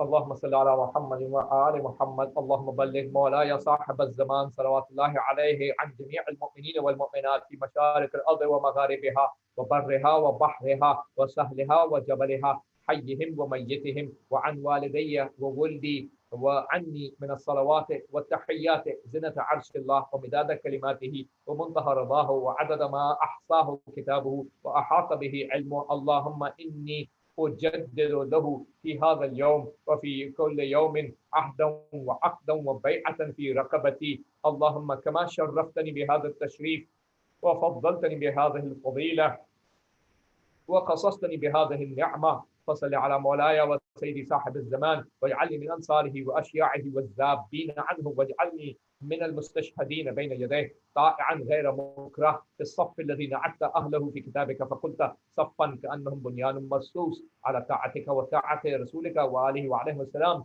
اللهم هذه بيعة له في عنقي إلى يوم القيامة. اللهم رب النور العظيم ورب الكرسي الرفيع ورب البحر المسجود ومنزل التوراة والإنجيل والزبور ورب الظل والحرور ومنزل القرآن العظيم ورب الملائكة المقربين والأنبياء والمرسلين. اللهم إني أسألك باسمك الكريم وبنور وجهك المنير وملكك القديم يا حي يا قيوم. أسألك باسمك الذي أشرقت به السماوات والأرضون وباسمك الذي يصلح به الأولون والآخرون يا حيا قبل كل حي ويا حيا بعد كل حي ويا حيا حين لا حي ويا محيي الموتى ومميت الأحياء يا حي لا إله إلا أنت. اللهم بلغ مولانا الإمام الهادي المهدي القائم بأمرك صلوات الله عليه وعلى آبائه الطاهرين عن جميع المؤمنين والمؤمنات في مشارق الأرض ومغاربها سهلها وجبلها وبرها وبحرها وعني وعن والدي من الصلوات زنة عرش الله ومداد كلماته وما أحصاه علمه وأحاط به كتابه.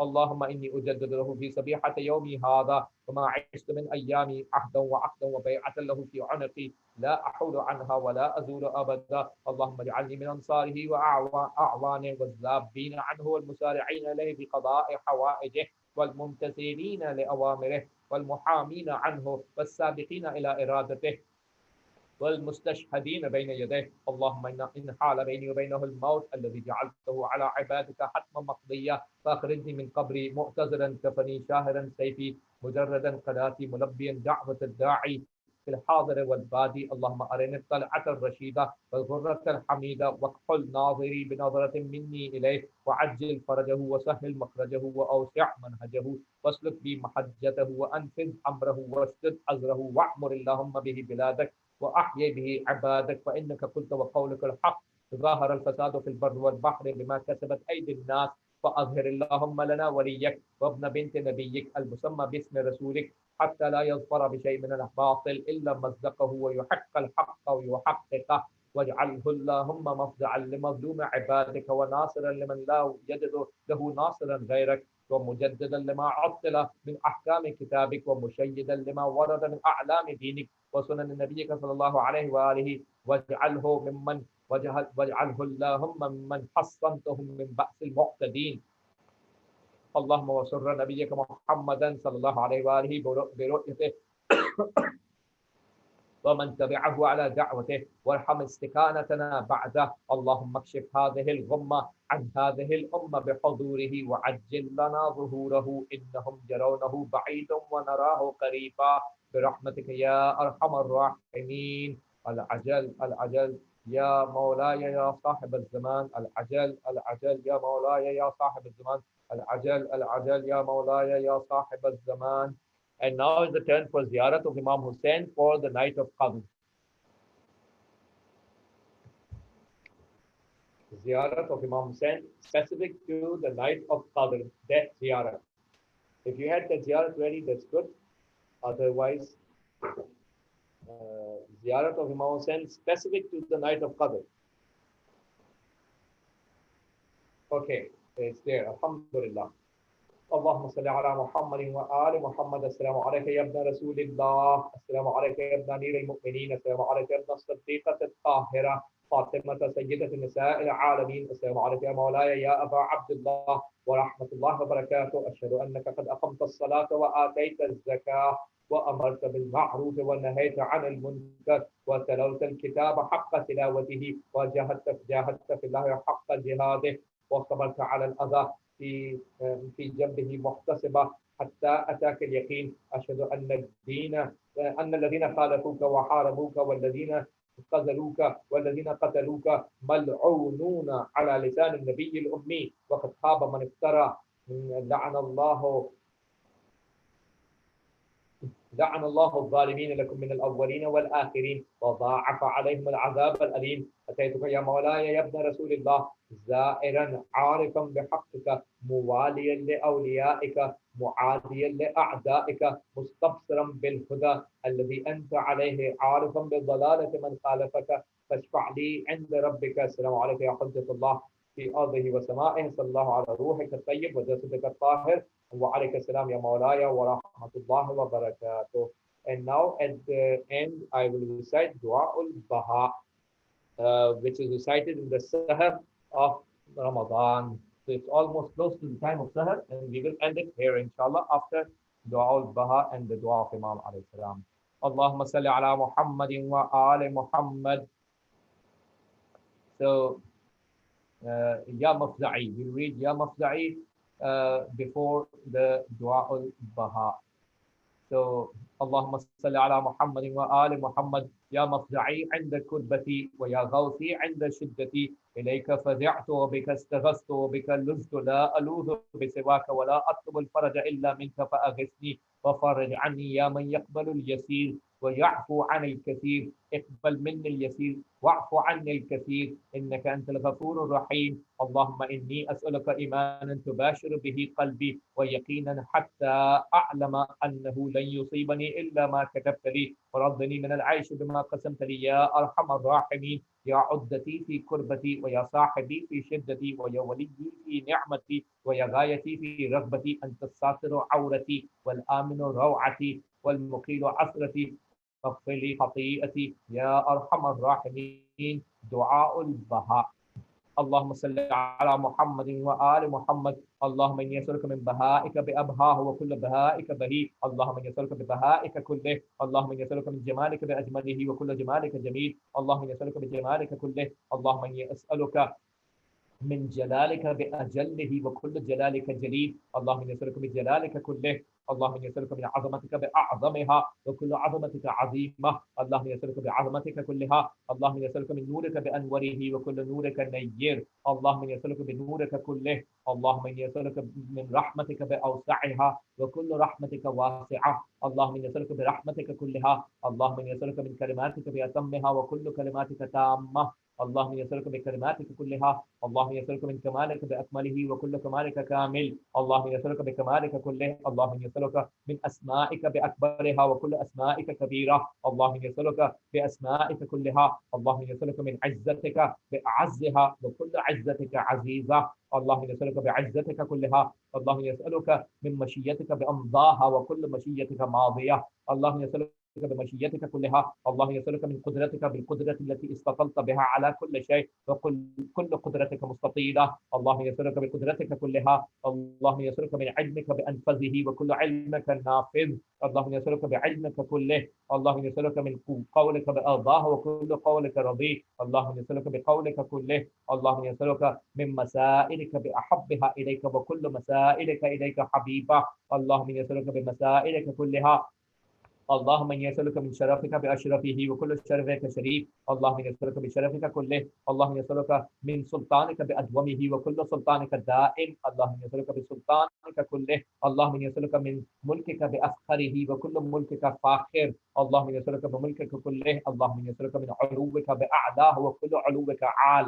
اللهم إني أسألك بعلومك كله اللهم إني أسألك من منك بأقدمه وكل منك القديم اللهم إني أسألك بمنك كله اللهم إني أسألك من آياتك بأكرمها وكل آياتك كريمة اللهم إني أسألك بآياتك كلها اللهم إني أسألك بما أنت فيه من الشأن والجبروت وأسألك بكل شأن وحده وجبروت وحدها اللهم إني أسألك بما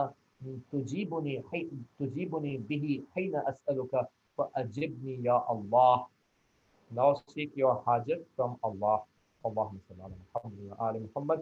We recite the dua of Imam Mahdi alayhi salam, and then you can continue with the rest of your hajat, and we will end it here, inshallah. Allahumma salli ala Muhammad wa ali Muhammad. Allahumma kulli waliyika al-hujjat ibn al-Hasan.